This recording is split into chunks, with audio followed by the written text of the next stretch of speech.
जय हिंद साथियों। आज हम लोग जनवरी मंथ के बैंकिंग और फाइनेंस करेंट अफेयर्स का रिवीजन करेंगे। नेक्स्ट क्वेश्चन है साथियों आपके सामने, which of the following has formed a joint venture name serious digital Digitek international limited with which company. ठीक है, तो सीरियस डिजिटेक इंटरनेशनल कंपनी ने किस कंपनी के साथ जॉइंट वेंचर स्टैब्लिश किया है, आपको ये बताना है।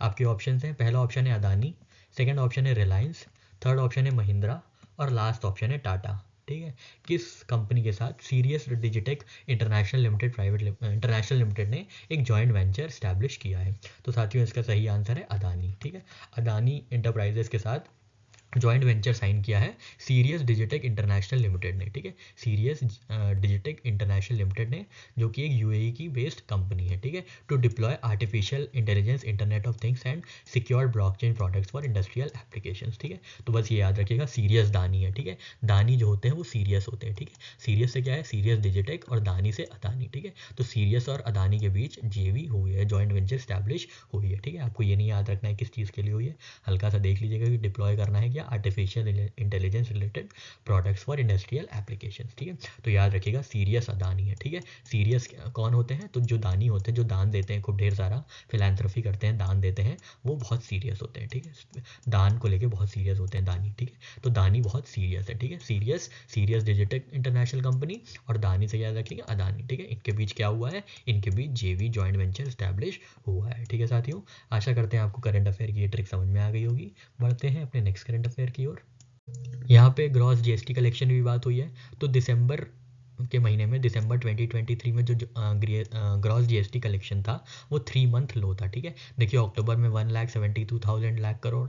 ठीक है, नवंबर में था 1.67 लाख करोड़ और दिसंबर में है 1.64 लाख करोड़। ठीक है, और सितंबर में से पहले था 1.62 लाख करोड़। ठीक है, तो अक्टूबर में सबसे ज़्यादा था, फिर नवंबर में हुआ, फिर दिसंबर में और कम हो गया। ठीक है, तो अक्टूबर से डिक्लाइन होना शुरू हुआ, मतलब अक्टूबर में सही था, फिर नवंबर में डिक्लाइन हुआ, फिर दिसंबर में भी डिक्लाइन हो गया। ठीक है, तो याद रखिएगा कि जो कलेक्शन हुआ है वो डिक्लाइन हो गया है। ठीक है, एक ये अच्छा सा ये चार्ट है आपके सामने, आप अपने डिस्क्रिप्टिव में भी यूज़ कर सकते हैं, और अगर इनके एग्जाम में पूछा जाता है तो भी याद कर सकते हैं, देख सकते हैं कि जो जीएसटी कलेक्शन है दिसंबर मंथ का वो 1.64 लाख करोड़ है। ठीक है, 1.64 लाख करोड़ है, जो कि 2022-2023 से ज़्यादा ही है। ठीक है, ईयर ऑन ग्रोथ उसकी कितनी हुई है, तो 10% ग्रोथ हुई है, और नवंबर में कितनी हुई थी, तो 15% सबसे ज़्यादा जो है नवंबर में देखी गई थी। ठीक है, ये भी ध्यान रखिएगा कि ईयर ऑन ईयर ग्रोथ जो देखी गई है जीएसटी कलेक्शन की, वो सबसे ज़्यादा नवंबर के मंथ में देखी गई है। ईयर ऑन ईयर ग्रोथ का मतलब क्या होता है कि अप्रैल 2022 में कितना जीएसटी कलेक्शन हुआ है और अप्रैल 2023 में कितना जीएसटी कलेक्शन हुआ है, कितना बढ़ा है। ठीक है, तो अप्रैल 11.6 बढ़ा था। ठीक है, ये पूरा 11% बढ़ा था, फिर 10% बढ़ा था, फिर ये 13, और सबसे ज़्यादा 15% बढ़ा है नवंबर में। ठीक है, नवंबर 2022 में 1.45 लाख करोड़ जीएसटी कलेक्शन हुआ था, और नवंबर 2023 में 1.67 लाख करोड़ जो है जीएसटी कलेक्शन हुआ था। तो कितने परसेंट का ग्रोथ देखा गया था, 15.1% का ग्रोथ देखा गया था। ठीक है, तो यहाँ पे हम लोग ने टेबल डेसिफर कर ली पूरी। अब हम लोग यहाँ पे कुछ बातें स्टैटिक देख लेते हैं। तो ये जीएसटी जो है, जो जुलाई 1 2017 को इम्प्लीमेंट किया गया था, क्या क्या रिप्लेस किया है इन्होंने, तो इनडायरेक्ट टैक्सेस रिप्लेस किया है, like VAT, excise duty, service tax etcetera. ठीक है, टैक्सेबल बेस है supply of goods and services. ठीक है, टैक्स स्लैब स्ट्रक्चर क्या क्या है, 4 टीयर्स हमको आपको पता है। ठीक है, 0% तो कोई टीयर नहीं है, एक 5% का है, एक 12% का है, एक 18% का है, और एक 28% का है। गुड्स कौन टैक्सेबल नहीं है, agricultural products, unbranded food items, newspapers etcetera. और कौन सी सर्विसेज टैक्सेबल नहीं है, जो educational and health care services है, रिलीजियस एक्टिविटीज़ है, ये सब जो है जीएसटी के बाहर है। ठीक है, रिवर्स चार्ज मैकेनिज्म एक कॉन्सेप्ट होता है, जिसमें क्या होता है कि जो जीएसटी पे करने की जो रिस्पॉन्सिबिलिटी होती है वो किसकी होती है, जो भी रिसीव कर रहा है उसकी। ठीक है, responsibility of receiving tax payer to pay GST in certain carrier. ठीक है, जनरली ये देखा जाता है कि जो भी गुड्स प्रोड्यूस कर रहा है उसको जीएसटी देना पड़ेगा, पर कुछ केसेस में रिवर्स चार्ज मैकेनिज्म में ये देखा गया है कि जो रिसीव करेगा गुड्स को उसको जीएसटी पे करना पड़ेगा। ठीक है, responsibility of receiving tax payer to pay GST in certain cases, तो ये रिवर्स चार्ज मैकेनिज्म हो गया।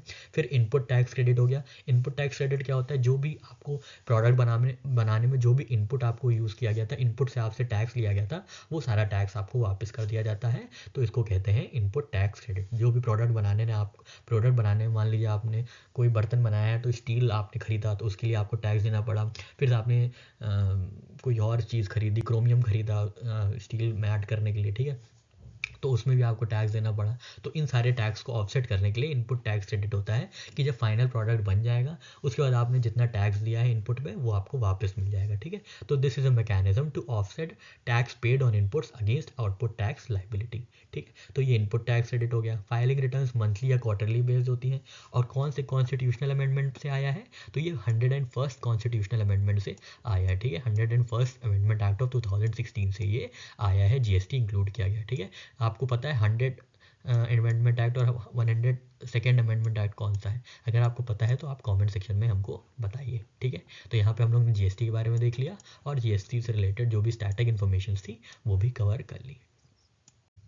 नेक्स्ट क्वेश्चन है साथियों आपके सामने, which company became first Indian company to chemically recycle plastic waste based pyrolysis oil into ISCC plus certified circular polymers, ठीक है। बहुत ही लंबा क्वेश्चन है, आप छोटे में जान लीजिए कि किस कंपनी ने रिसाइकिल किया है सर्कुलर पॉलीमर्स को, ठीक है। सर्कुलर पॉलीमर्स को किस कंपनी ने रिसाइकिल किया है आपको ये बताना है। आपके ऑप्शन है, पहला ऑप्शन है टाटा ग्रुप, सेकेंड ऑप्शन है रिलायंस इंडस्ट्रीज, थर्ड ऑप्शन है इन्फोसिस और लास्ट ऑप्शन है हिंदुस्तान यूनिलीवर लिमिटेड, ठीक है। तो किसने जो है रिसाइकिल किया है सर्कुलर पॉलीमर्स के बेसिस पे, ठीक है। तो इसका सही आंसर है रिलायंस इंडस्ट्रीज लिमिटेड। तो रिलायंस इंडस्ट्रीज जो है पहली इंडियन कंपनी बनी है to chemically recycle plastic waste based pyrolysis oil, मतलब ऑयल को इन्होंने क्या किया है, रिसाइकिल किया है into international sustainability and carbon certification plus certified circular polymers, ठीक है। तो सर्कुलर पॉलीमर्स के अंतर्गत जो है ऑयल को पायरोलिसिस के प्रोसेस से, पायरोलिसिस एक प्रोसेस होता है, तो उसके प्रोसेस से ऑयल को रिसाइकिल करने वाली जो पहली कंपनी बनी है वो बनी है रिलायंस इंडस्ट्रीज लिमिटेड, ठीक है। तो ध्यान दीजिएगा रिलायंस इंडस्ट्रीज लिमिटेड, ठीक है। चलिए बढ़ते हैं अपने नेक्स्ट करंट अफेयर की ओर। नेक्स्ट क्वेश्चन है साथियों आपके सामने, which bank has entered into co lending partnership with Kisetsu Saison finance private limited based in Bengaluru to offer MSME loans, ठीक है। तो Kisetsu Saison finance private limited के साथ किस कंपनी ने को लैंडिंग पार्टनरशिप की डेवलप की है आपको ये बताना है, ठीक है। क्या नाम है, किसेट्सू साइसेन फाइनेंस, ठीक है। किसेट्सू फाइनेंस साइसेन फाइनेंस, ठीक है। आपके ऑप्शन है, पहला ऑप्शन है State Bank of India, second option है Central Bank of India, third option है HDFC बैंक और लास्ट ऑप्शन है आपके सामने एक्सिस बैंक, ठीक है। तो इन चारों में से किस बैंक ने कीसेट्सू साइसेन फाइनेंस प्राइवेट लिमिटेड के साथ को लैंडिंग पार्टनरशिप की है टू ऑफर MSME लोन्स? तो साथियों इसका सही आंसर है option B, Central Bank of India Limited, ठीक है। सेंट्रल बैंक ऑफ इंडिया ने किसके साथ पार्टनरशिप की है, कीसेट्सू साइसेन फाइनेंस लिमिटेड, ठीक है। कीसेट्सू फाइनेंस साइसेन फाइनेंस लिमिटेड, ठीक है। प्रोनाउंसिएशन प्रॉब्लम है हमारे साथ, देख लीजिएगा, ठीक है। तो कीसेट्सू साइसेन फाइनेंस लिमिटेड के साथ सेंट्रल बैंक ऑफ इंडिया ने ये पार्टनरशिप की है, ठीक है। तो याद रखिएगा सेंट्रल सीजन, ठीक है, बस ये याद रखिएगा सेंट्रल सीजन है फाइनेंस का, ठीक है। सेंट्रल सीजन है किसका, MSME का, सॉरी, ठीक है। सेंट्रल सीजन है MSME लोन्स का, ठीक है। सेंट्रल सीजन है MSME लोन्स का, ठीक है। सेंट्रल सीजन है MSME लोन्स का। सेंट्रल से याद रखेंगे central Bank of India, season से याद रखेंगे सीजन फाइनेंस, ठीक है। ये जो सैसॉन लिखा है इसको सीजन फाइनेंस पढ़िएगा, ठीक है। सेंट्रल सीजन है किसका, MSME लोन्स का। किसके लिए इन दोनों की पार्टनरशिप हुई है, को लैंडिंग पार्टनरशिप हुई है, तो ये हुई है MSME लोन्स के लिए, ठीक है। MSME लोन्स के लिए ये पार्टनरशिप हुई है, ठीक है। सेंट्रल सीजन है MSME लोन्स का, ठीक है। सेंट्रल सीजन है MSME लोन्स का, ठीक है। सेंट्रल से याद रखेंगे सेंट्रल बैंक ऑफ इंडिया ने किसके साथ पार्टनरशिप की है, सीजन के साथ। सीजन मतलब साइसेन फाइनेंस किसके लिए, MSME लोन्स के लिए, ठीक है। ठीक है साथियों, आशा करते हैं आपको ये करंट अफेयर की ट्रिक समझ में आ गई होगी। बढ़ते हैं करंट अफेयर की ओर। नेक्स्ट क्वेश्चन है साथियों आपके सामने इंश्योरेंस पेनिट्रेशन से रिलेटेड। तो आपको बताना है IRDAI की एनुअल रिपोर्ट में what is the overall insurance penetration in India for the physical year 22-23, ठीक है। 22-23 के फिजिकल ईयर के लिए ओवरऑल इंश्योरेंस पेनिट्रेशन कितना है आपको ये बताना है। आपके ऑप्शन है, पहला ऑप्शन है 4.5%, सेकेंड ऑप्शन है 4%, थर्ड ऑप्शन है 3.5% और लास्ट ऑप्शन है 3%। ठीक है, तो कितना है इंश्योरेंस पेनिट्रेशन इंडिया में, आपको ये बताना है। ठीक है, तो इसका सही आंसर है ऑप्शन बी 4%। ठीक है, तो IRDAI की एनुअल रिपोर्ट है जिसमें ये कहा गया है कि इंश्योरेंस पेनिट्रेशन जो है इंडिया का वो रिड्यूस हो गया है फ्रॉम 4.2% इन 21-22 टू 4% इन 22-23। ठीक है, तो 4.2% से घट के ये 4% हो गया है। ठीक है, ध्यान दीजिएगा, बहुत इंपॉर्टेंट फिगर है। ठीक है, 4.2% से घट के कितना हो गया है, 4% ये हो गया है। ठीक है, चलिए बढ़ते हैं अपने नेक्स्ट करंट अफेयर की ओर। नेक्स्ट क्वेश्चन है साथियों आपके सामने, which state tops the list of states with highest number of registered investors according to National Stock Exchange data. ठीक है, तो नेशनल स्टॉक एक्सचेंज डेटा के मुताबिक सबसे ज़्यादा रजिस्टर्ड इन्वेस्टर्स किस स्टेट में है, आपको ये बताना है। आपके ऑप्शन हैं, पहला ऑप्शन है उत्तर प्रदेश, सेकंड ऑप्शन है गुजरात, थर्ड ऑप्शन है महाराष्ट्र और लास्ट ऑप्शन है राजस्थान। ठीक है, सबसे ज़्यादा जो रजिस्टर्ड इन्वेस्टर्स हैं वो किस प्रदेश में है, किस राज्य में है, आपको ये बताना है। तो इसका सही आंसर है ऑप्शन सी सॉरी, महाराष्ट्र। ठीक है, तो सबसे ज़्यादा जो रजिस्टर्ड इन्वेस्टर्स हैं नेशनल स्टॉक एक्सचेंज के अनुसार वो कहाँ पे हैं, तो वो महाराष्ट्र में है। ठीक है, महाराष्ट्र में है। ठीक है, 16% लगभग महाराष्ट्र में है। ठीक है, उसके बाद यूपी है और उसके बाद गुजरात है। ठीक है, तो याद रखिएगा मग। ठीक है, जो इन्वेस्टर्स हैं सबसे ज़्यादा कहाँ हैं, तो सबसे ज़्यादा कहाँ इन्वेस्ट किए हैं, तो मग में इन्वेस्ट किए हैं। ठीक है, मग से याद रखेंगे, एम से महाराष्ट्र, यू से यूपी और जी से गुजरात। ठीक है, ये जो इससे पहले था मतलब 2021 में ये गुजरात सेकंड पे था और यूपी थर्ड पे था, पर अब यूपी सेकंड पे आ गया और गुजरात थर्ड पे हो गया है। ठीक है, तो याद रखिएगा कि मग में सबसे ज़्यादा इन्वेस्टर्स इन्वेस्ट कर रहे हैं। ठीक है, इन्वेस्टर से ध्यान देंगे, इन्वेस्टर्स की बात हो रही है, किस में इन्वेस्ट कर रहे हैं, तो मग में इन्वेस्ट कर रहे हैं। ये क्या है मग, तो ये है महाराष्ट्र, उत्तर प्रदेश और गुजरात। ठीक है, ये रैंकिंग है पूरी। ठीक है, आशा करते हैं आपको ये ट्रिक समझ में आ गई होगी। ये देखिए यहाँ पे पूरा चार्ट दिया हुआ है, आप देख सकते हैं MUG। ठीक है, MUG याद रखिएगा। ठीक है, एम से महाराष्ट्र, देखिए महाराष्ट्र। ठीक है, सबसे पहले भी महाराष्ट्र है, फिर उत्तर प्रदेश है, फिर गुजरात है। ठीक है साथियों, क्वेश्चन है आपके सामने, which bank in collaboration with national payment corporation of India launched UPI enabled सम्मान रुपए क्रेडिट कार्ड। ठीक है, सम्मान रुपए क्रेडिट कार्ड किसने लॉन्च किया है, आपको ये बताना है। आपके ऑप्शन हैं, पहला ऑप्शन है State Bank of India, second option है HDFC बैंक, थर्ड ऑप्शन है ICICI बैंक और लास्ट ऑप्शन है इंडसलैंड बैंक। ठीक है, तो याद रखिएगा ये जो सम्मान रुपए क्रेडिट कार्ड है ये इंडसलैंड बैंक ने लॉन्च किया है। ठीक है, तो याद रखिएगा इंदू का सम्मान। ठीक है, इंदू का सम्मान। ठीक है, इंदू से याद रखेंगे इंडसलैंड बैंक और सम्मान से याद रखेंगे सम्मान रुपए क्रेडिट कार्ड। ठीक है, इंदू का सम्मान। ठीक है, इंदू का सम्मान। ठीक है, इंदू का सम्मान याद रखिएगा। ठीक है, इंदू का सम्मान। ठीक, किसका सम्मान, इंदू का सम्मान। ठीक है, तो सम्मान से याद रखेंगे सम्मान रुपए क्रेडिट कार्ड और किसका, इंदू का। इंदू कौन है, इंडसलैंड बैंक। ठीक है, इंदू कौन है, इंडसलैंड बैंक। ठीक है, या आप ऐसे भी याद रख सकते हैं IND मतलब इंडिया का सम्मान। ठीक है, IND का सम्मान। ठीक है, IND का सम्मान। ठीक है, IND से कौन है, इंडसलैंड बैंक। ठीक है साथियों, आशा करते हैं आपको ये ट्रिक समझ में आ गई होगी। बढ़ते हैं अपने नेक्स्ट करंट अफेयर की ओर। नेक्स्ट क्वेश्चन है साथियों आपके सामने, which three states jointly constitute nearly 40% of total MSMEs in India according to report by CBRE CREDAI। ठीक है, तो क्रेडाई CBRE की रिपोर्ट के अनुसार 40% MSMEs किन 3 स्टेट्स में है, आपको ये बताना है। आपके ऑप्शन हैं, पहला ऑप्शन है महाराष्ट्र, गुजरात, कर्नाटक, सेकंड ऑप्शन है तमिलनाडु, केरला, आंध्र प्रदेश, थर्ड ऑप्शन है महाराष्ट्र, तमिलनाडु, उत्तर प्रदेश और लास्ट ऑप्शन है उत्तर प्रदेश, बिहार और वेस्ट बंगाल। ठीक है, तो जो 40% MSMEs हैं इंडिया की, MSMEs जानते हैं ना, medium small and micro industry. ठीक है, micro small and medium enterprises. ठीक है, micro small and medium enterprises, जो 40% MSMEs जो हैं वो इंडिया में किन 3 स्टेट्स में है, आपको ये बताना था। और आपका सही ऑप्शन है ऑप्शन सी, महाराष्ट्र, तमिलनाडु और उत्तर प्रदेश। ठीक है, तो रिसेंट रिपोर्ट आई है CBRE क्रेडाई की, जिन्होंने ये बताया है कि जो 3 करोड़ रजिस्टर्ड MSMEs हैं, जो मतलब कंट्री में 3 करोड़ रजिस्टर्ड MSMEs हैं, उसमें से क्या है, उसमें से महाराष्ट्र, तमिलनाडु और उत्तर प्रदेश में सबसे ज़्यादा जो MSMEs हैं वो इन्हीं राज्यों में है। 40% तक की जो MSMEs हैं वो इन्हीं राज्यों में, किसमें, महाराष्ट्र, तमिलनाडु और उत्तर प्रदेश में। ठीक है, तो याद रखिएगा तुम। ठीक है, ठीक है, तुम MSME में हो। ठीक है, तुम MSME में हो। ठीक है, T से तमिलनाडु, U से उत्तर प्रदेश और M से महाराष्ट्र। ठीक है, T से तमिलनाडु, कंफ्यूज नहीं होना तेलंगाना से। ठीक है, तेलंगाना से कंफ्यूज नहीं होना, तमिलनाडु, उत्तर प्रदेश और और क्या है, और है एम मतलब महाराष्ट्र, ठीक है। या तो आप इसको ऐसे भी याद रख सकते हैं, एमएसएमईज जो होते हैं वो बहुत उत्तम होते हैं, ठीक है। एमएसएमईज जो होते हैं वो बहुत उत्तम होते हैं, ठीक है, उत्तम होते हैं। एमएसएमईज जो होते हैं बहुत उत्तम होते हैं। तो उत्तम से यूटी से याद रखेंगे उत्तर प्रदेश, टीए से याद रखेंगे तमिलनाडु, टीए से मतलब तमिल, TAIML, और एम से याद रखेंगे महाराष्ट्र, ठीक है। एम से क्या याद रखेंगे, महाराष्ट्र। और यूटी से याद रखेंगे उत्तर प्रदेश, UTTAR होता है ना स्पेलिंग, ठीक है, उत्तर प्रदेश, ठीक है, उत्तर प्रदेश। तो याद रखेगा कि उत्तम एमएसएमईज, ठीक है, उत्तम एमएसएमईज जो है वो उत्तम है, ठीक है, एमएसएमईज जो है वो उत्तम है। यूटी से याद रखेंगे उत्तर प्रदेश, टीए से क्या याद रखेंगे, टीए से याद रखेंगे तमिलनाडु, और एम से क्या याद रखेंगे, एम से याद रखेंगे महाराष्ट्र, ठीक है। तो इन चारों में 40% जो है एमएसएमईज इंडिया की है, ठीक है। टोटल एमएसएमईज कितनी है इंडिया में, तो 3 करोड़ लगभग टोटल रजिस्टर्ड एमएसएमईज है, ठीक है, CBRE क्रेडाई रिपोर्ट के अनुसार, ठीक है साथियों। आशा करते हैं आपको ये ट्रिक समझ में आ गई होगी। बढ़ते हैं अपने नेक्स्ट करंट अफेयर की ओर।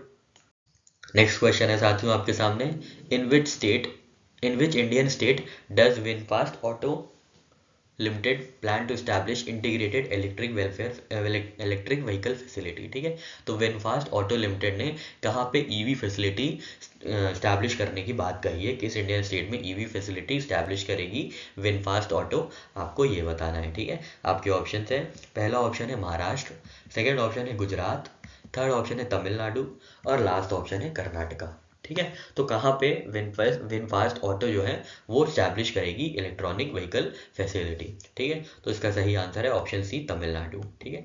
तो वियतनाम की विनफास्ट ऑटो लिमिटेड है, वियतनाम की इलेक्ट्रॉनिक व्हीकल कंपनी है विनफास्ट ऑटो लिमिटेड, जो कि कहाँ पे इलेक्ट्रिक व्हीकल फैसिलिटी स्टैब्लिश करेगी, तो तमिलनाडु में स्टैब्लिश करेगी, ठीक है, तमिलनाडु में ये स्टैब्लिश की जाएगी, ठीक है। तो टीवी याद रखिएगा, ठीक है, टीवी, ठीक है, टी से याद रखिएगा तमिलनाडु, और वी से ही विनफास्ट, जो विनफास्ट ऑटो लिमिटेड है वो अपना इलेक्ट्रिक व्हीकल स्टैब्लिश करेगी, इलेक्ट्रिक व्हीकल फैसिलिटी स्टैब्लिश करेगी, ठीक है। टीवी ईवी, ठीक है, टीवी ईवी, टी से है तमिलनाडु, तेलंगाना में आपको कंफ्यूज नहीं होना है, ठीक है, तेलंगाना में कंफ्यूज नहीं होना है। टी से है तमिलनाडु, और वी से है विनफास्ट ऑटो लिमिटेड, ये है विनफास्ट ऑटो लिमिटेड, ठीक है साथियों। आशा करते हैं आपको ये ट्रिक समझ में आ गई होगी। बढ़ते हैं अपने नेक्स्ट करंट अफेयर की ओर।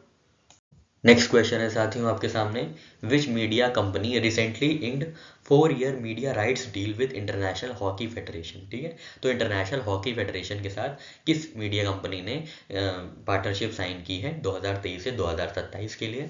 और आपके ऑप्शन हैं, पहला ऑप्शन है स्टार स्पोर्ट्स ने, सेकंड ऑप्शन है ESPN ने, थर्ड ऑप्शन है वाईकॉम 18 ने, और लास्ट ऑप्शन है BBC ने, ठीक है। इन चारों में से किस मीडिया कंपनी ने जो है 4 year की डील साइन की है इंटरनेशनल हॉकी फेडरेशन के साथ, ठीक है। तो इसका सही आंसर है ऑप्शन सी वाईकॉम 18, ठीक है। तो इंटरनेशनल हॉकी फेडरेशन और वाईकॉम 18 ने एक एग्रीमेंट साइन किया है, 4 year का एग्रीमेंट है, 4 साल का एग्रीमेंट है, ठीक है। किसके बीच है, तो इंटरनेशनल हॉकी फेडरेशन और वाईकॉम 18 के बीच, ठीक है, वाईकॉम 18 के बीच, ठीक है। चलिए बढ़ते हैं अपने नेक्स्ट करंट अफेयर की ओर।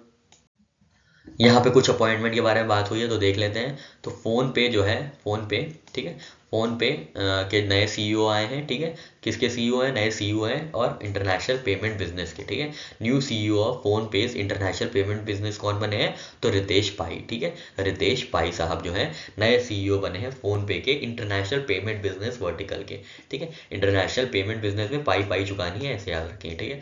पाई से कौन है, रितेश पाई, ठीक है। पाई कैसे चुकानी है, रितेश पाई, ठीक है, रितेश पाई, ध्यान दीजिएगा, ठीक है। फ़ोन पे पाई चुकानी है, ठीक है, फ़ोन पे क्या करना है, पाई चुकानी है, ठीक है, फ़ोन पे पाई चुकानी है। फ़ोन पे से क्या है, फ़ोन पे के CEO जो बने हैं वो कौन है, पाई रितेश पाई, ठीक है साथियों। आशा करते हैं आपको ये ट्रिक समझ में आ गई होगी। क्वेश्चन है आपके सामने, which state is slated to host Simtech manufacturing plant with an investment of rupees 1250 crore, ठीक है। तो सिमटेक मैन्युफैक्चरिंग प्लांट किस सिटी में, किस स्टेट में होस्ट किया जाएगा, किस स्टेट में इस्टेब्लिश किया जाएगा, आपको ये बताना है, ठीक है। सिमटेक मैन्युफैक्चरिंग प्लांट, ठीक है, सिमटेक मैन्युफैक्चरिंग प्लांट जो है किस स्टेट में इस्टेब्लिश किया जाएगा, आपको ये बताना है। आपके ऑप्शन है, पहला ऑप्शन है महाराष्ट्र, सेकेंड ऑप्शन है कर्नाटका, थर्ड ऑप्शन है गुजरात, और लास्ट ऑप्शन है तमिलनाडु, ठीक है। इन चारों में से किस स्टेट में सिमटेक मैन्युफैक्चरिंग प्लांट जो है स्टैब्लिश किया जाएगा। ठीक है, तो इसका सही आंसर है ऑप्शन सी, गुजरात में। ठीक है, गुजरात में क्या होगा, सिमटेक जो कि एक साउथ कोरियन कंपनी है, वो अपना मैन्युफैक्चरिंग प्लांट, सेमीकंडक्टर टेक्नोलॉजी वाला सेमीकंडक्टर इकोसिस्टम का मैन्युफैक्चरिंग प्लांट कहाँ पे स्टैब्लिश करेगी, तो गुजरात में स्टैब्लिश करेगी। ठीक है, गुजरात में स्टैब्लिश करेगी। ठीक है, कैसे याद रखेंगे, रात में सेमीकंडक्टर बहुत तेज़ी से काम करता है। ठीक है, रात में सेमीकंडक्टर अच्छा यूज़ करते हैं, अच्छा चलता है, कुछ भी आप याद कर सकते हैं, तो रात से याद रखेंगे गुजरात। ठीक है, सेमीकंडक्टर से याद रखेंगे सिमटेक। ठीक है, सिमटेक। ठीक है, सिमटेक। ठीक है साथियों, आशा करते हैं आपको ये चीज़ समझ में आ गई होगी। बढ़ते हैं अपने नेक्स्ट करंट अफेयर की ओर। नेक्स्ट क्वेश्चन है आपके सामने, Karnataka Bank Limited has partnered with which organisation to offer financial services to support the requirements of dairy farmers and dairy societies. ठीक है, तो कर्नाटका बैंक लिमिटेड ने किस ऑर्गेनाइजेशन के साथ डेयरी फार्मर्स और डेयरी सोसाइटीज़ को प्रमोट करने के लिए पार्टनरशिप की है। ठीक है, कर्नाटका बैंक ने किस ऑर्गेनाइजेशन के साथ डेयरी फार्मर्स को सपोर्ट करने के लिए पार्टनरशिप की है। ठीक है, आपके ऑप्शंस हैं, पहला ऑप्शन है national dairy development board, second option है अमूल, थर्ड ऑप्शन है national bank for agriculture and rural development, और लास्ट ऑप्शन है दिग्वृद्धि टेक्नोलॉजीज प्राइवेट लिमिटेड। ठीक है, डिगिवृद्धि टेक्नोलॉजीज प्राइवेट लिमिटेड आपका लास्ट ऑप्शन है। तो इसमें सही आंसर है ऑप्शन टी। ठीक है, कर्नाटका बैंक लिमिटेड ने किसके साथ पार्टनरशिप की है, डिगी वृद्धि टेक्नोलॉजीज प्राइवेट लिमिटेड के साथ, जिसके चलते क्या होगा, डेयरी फार्मर्स और डेयरी सोसाइटीज़ को फाइनेंशियल सर्विसेज प्रोवाइड की जाएंगी। ठीक है, फाइनेंशियल सर्विसेज प्रोवाइड की जाएंगी। ठीक है,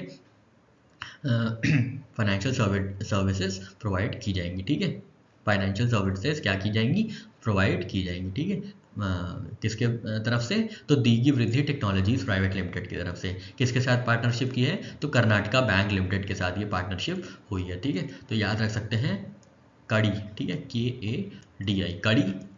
ठीक है, कड़ी क्या है, कड़ी फाइनेंशियल सर्विसेज है डेयरी फार्मर के लिए। ठीक है, कड़ी फाइनेंशियल सर्विसेज है डेयरी फार्मर के लिए। ठीक है, डेयरी फार्मर के लिए क्या है, कड़ी फाइनेंशियल सर्विसेज है। ठीक है, कड़ी से क्या है, के से है कर्नाटका बैंक लिमिटेड और DI से है डिगवृद्धि प्राइवेट लिमिटेड। ठीक है, डिगवृद्धि टेक्नोलॉजीज प्राइवेट लिमिटेड। ठीक है, याद रखिएगा कड़ी फाइनेंशियल सर्विसेज हैं डेयरी फार्मर्स के लिए। ठीक है, डेयरी फार्मर्स और डेयरी सोसाइटीज़ के लिए फाइनेंशियल सर्विसेज प्रोवाइड करने के लिए किसने पार्टनरशिप की है, तो कड़ी ने पार्टनरशिप की है। कड़ी क्या है, KA से कर्नाटका बैंक और DI से डिगी वृद्धि टेक्नोलॉजीज प्राइवेट लिमिटेड। ठीक है साथियों, आशा करते हैं आपको ये करंट अफेयर समझ में आया होगा।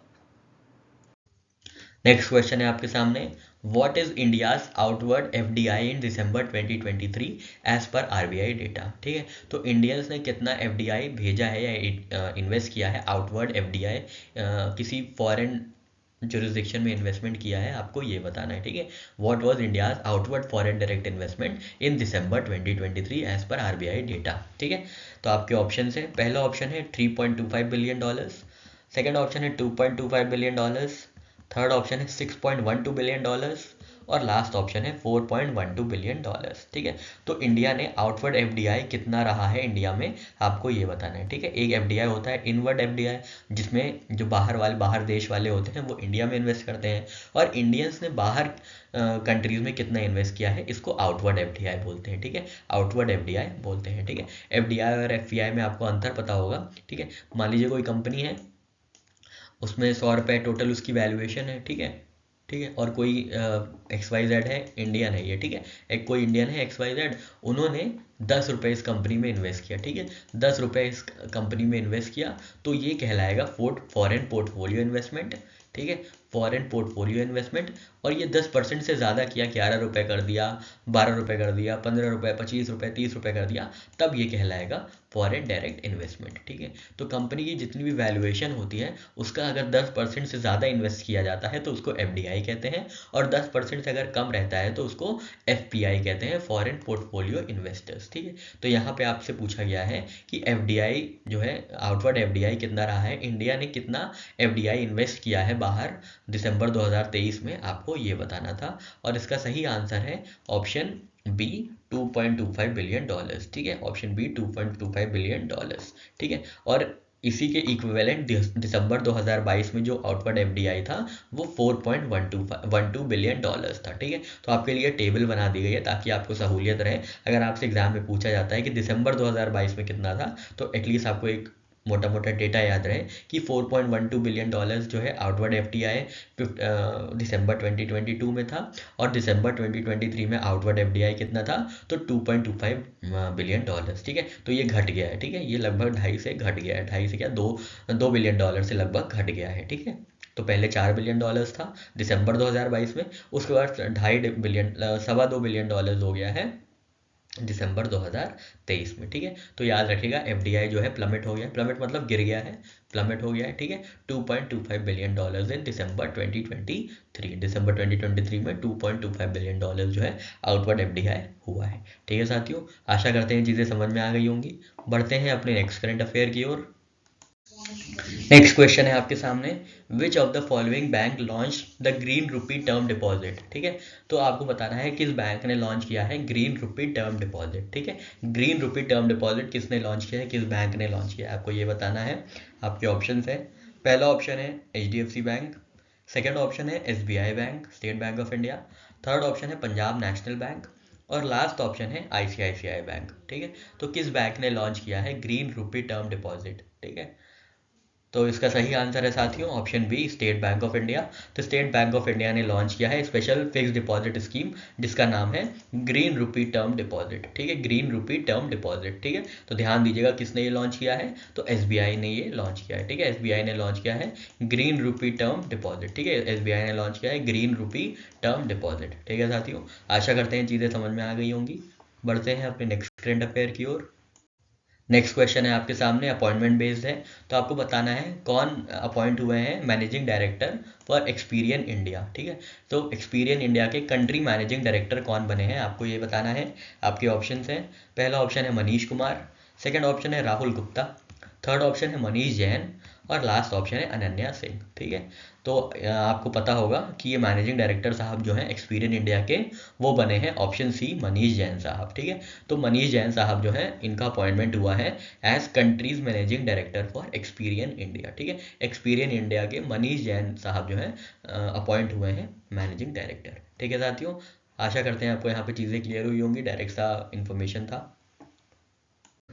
पहला क्वेश्चन है आपके सामने, which company based in Bengaluru recently received a licence from Insurance Regulatory and Development Authority to operate independently as health insurance company. ठीक है, तो IRDAI ने किस बेंगलुरु बेस्ड कंपनी को इंडिपेंडेंट हेल्थ इंश्योरेंस कंपनी के लिए अप्रूवल दिया है, लाइसेंस दिया है। ठीक है, इंडिपेंडेंटली हेल्थ इंश्योरेंस कंपनी के लिए लाइसेंस दे दिया है IRDAI ने, आपको ये बताना है। आपके ऑप्शन है, पहला ऑप्शन है Reliance general insurance, second option है HDFC Ergo general insurance, third option है नारायणा हेल्थ इंश्योरेंस, और लास्ट ऑप्शन है मैक्स बुपा हेल्थ इंश्योरेंस। ठीक है, तो इसका सही आंसर है option C, Narayana health insurance को क्या मिला है, इनको लाइसेंस मिल गया है IRDAI की तरफ से।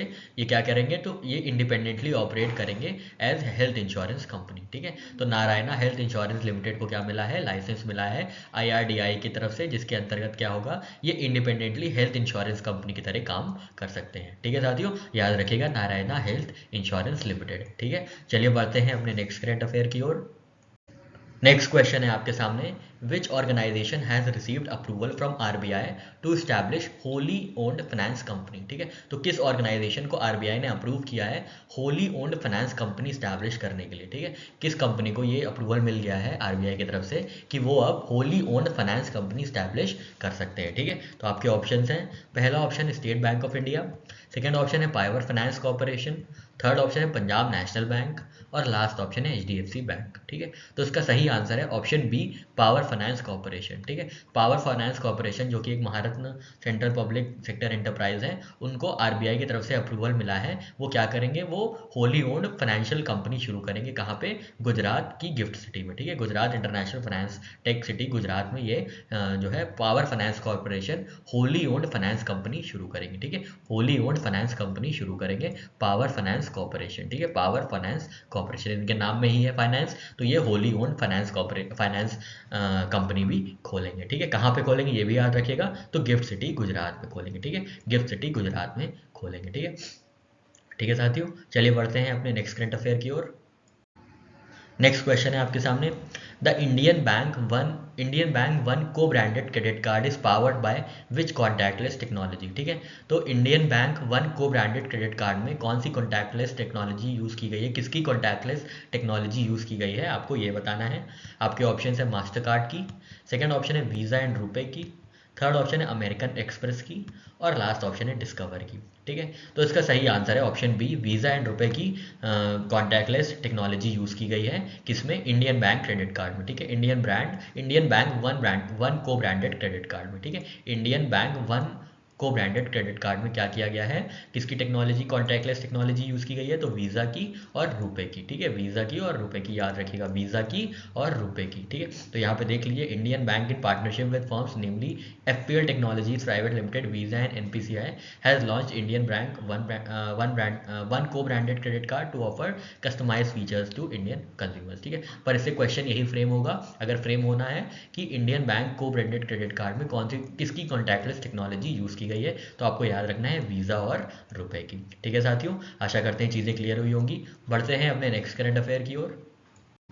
नेक्स्ट क्वेश्चन है आपके सामने, which organization has become first ISO certified petrochemical organization in India. ठीक है, तो पहली पेट्रोकेमिकल ऑर्गेनाइजेशन जिसको ISO सर्टिफिकेशन मिला है वो कौन सी ऑर्गेनाइजेशन है, आपको ये बताना है। ठीक है, आपके ऑप्शन है, पहला ऑप्शन है रिलायंस पेट्रोकेमिकल्स, सेकेंड ऑप्शन है Indian oil corporation, third option है हल्दिया पेट्रोकेमिकल्स लिमिटेड, और लास्ट ऑप्शन है भारत पेट्रोलियम कॉरपोरेशन लिमिटेड। ठीक है, तो किस पेट्रोकेमिकल ऑर्गेनाइजेशन को ISO सर्टिफिकेट मिला है, ISO सर्टिफाइड बनी है, कौन सी पेट्रोकेमिकल ऑर्गेनाइजेशन, आपको ये पूछा था, और इसका सही आंसर है option C, Haldia petrochemicals limited. ठीक है, हल्दिया पेट्रोकेमिकल्स लिमिटेड जो है ये पहली international organisation for standardisation ISO प्रमाणित पेट्रोकेमिकल ऑर्गेनाइजेशन बनी है। ठीक है, ये कहाँ पे है, तो ये कोलकाता वेस्ट बंगाल में है। ठीक है, हल्दिया जो है वेस्ट बंगाल में, सॉरी कोलकाता नहीं, हल्दिया जो है वेस्ट बंगाल में, याद रखिएगा हल्दिया कहाँ है, ये वेस्ट बंगाल में है, जहाँ पे क्या हुआ है, इनको ISO सर्टिफाई किया गया है। ठीक है, किसको, हल्दिया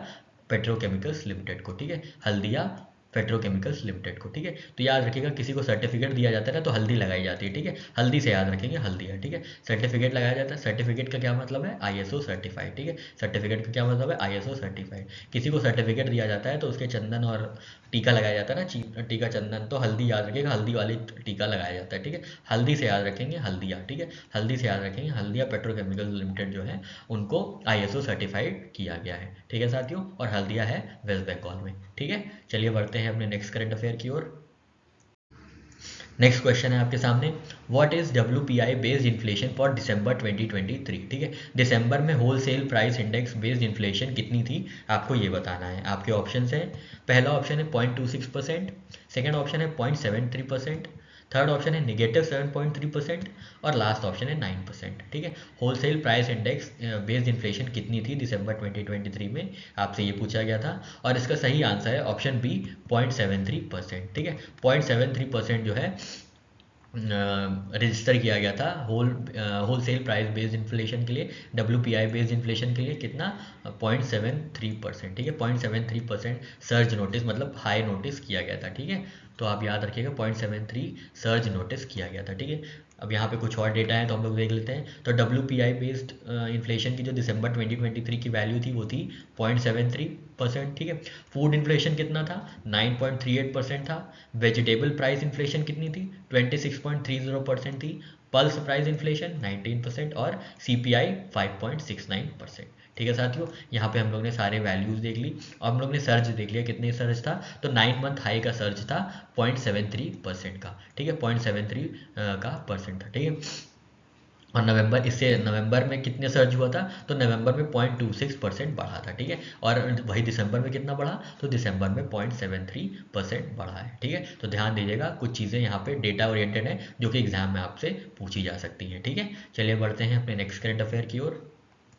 नेक्स्ट क्वेश्चन है आपके सामने, which bank has introduced smart fin platform for digital supply chain finance. ठीक है, तो स्मार्ट फिन प्लेटफॉर्म किस बैंक ने इंट्रोड्यूस किया है, किसके लिए, डिजिटल सप्लाई चेन फाइनेंस के लिए। ठीक है, डिजिटल सप्लाई चेन फाइनेंस के लिए स्मार्ट फिन प्लेटफॉर्म किसने इनिशिएट किया है, किसने इंट्रोड्यूस किया है, किस बैंक ने इंट्रोड्यूस किया है, आपको ये बताना है।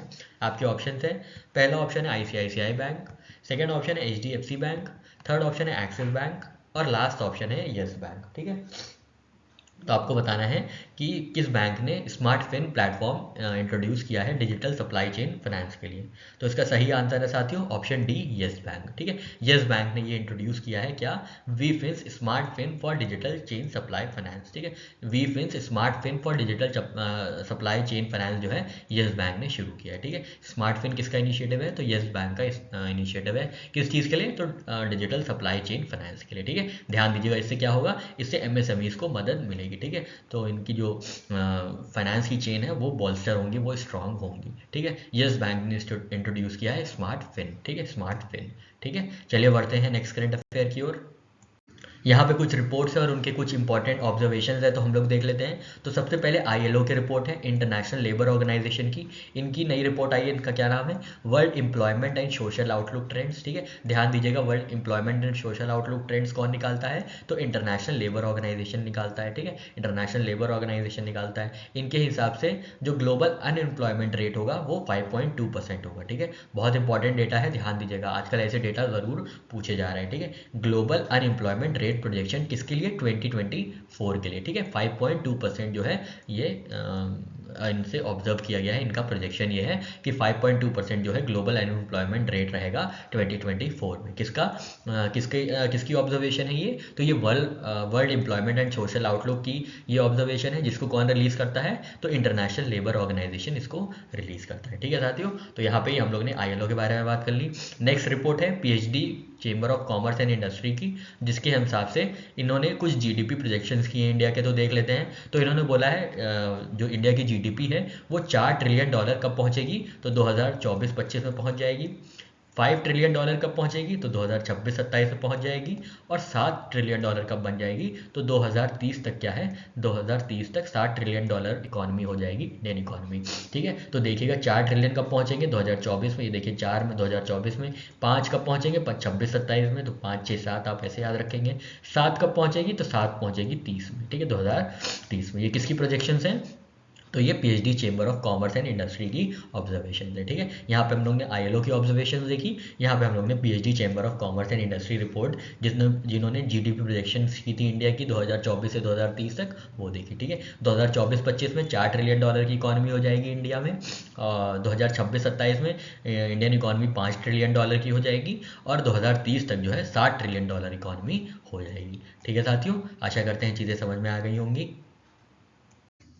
नेक्स्ट क्वेश्चन है आपके सामने, what is the name of satellite manufacturing facility recently introduce by Pixxel in Bengaluru. ठीक है, तो आपको बताना है सैटेलाइट मैन्युफैक्चरिंग फैसिलिटी का नाम क्या है जिसका उद्घाटन पिक्सेल ने बेंगलुरु में किया है। ठीक है, बट सैटेलाइट मैन्युफैक्चरिंग फैसिलिटी का नाम आपको बताना है, किसकी सैटेलाइट मैन्युफैक्चरिंग फैसिलिटी, तो पिक्सेल की। ठीक है, पिक्सेल क्या है, एक स्पेस बेस्ड स्टार्टअप है। ठीक है, बेंगलुरु में। ठीक है, तो आपको ये बताना है जो सैटेलाइट मैन्युफैक्चरिंग फैसिलिटी स्टैब्लिश की है बेंगलुरु में, उसका नाम क्या रखा गया है। ठीक है, तो आपके ऑप्शंस है, पहला ऑप्शन है Pixxel satellite hub, second option है mega sat Bengaluru, third option है मेगा पिक्सल, और लास्ट ऑप्शन है बेंगलुरु स्पेस सेंटर। ठीक है, तो इन चारों में से सैटेलाइट मैन्युफैक्चरिंग फैसिलिटी का क्या नाम है, आपको ये बताना है। और इसका सही आंसर है ऑप्शन सी, मेगा पिक्सल। ठीक है, तो मेगा पिक्सल जो है सैटेलाइट मैन्युफैक्चरिंग फैसिलिटी का नाम है।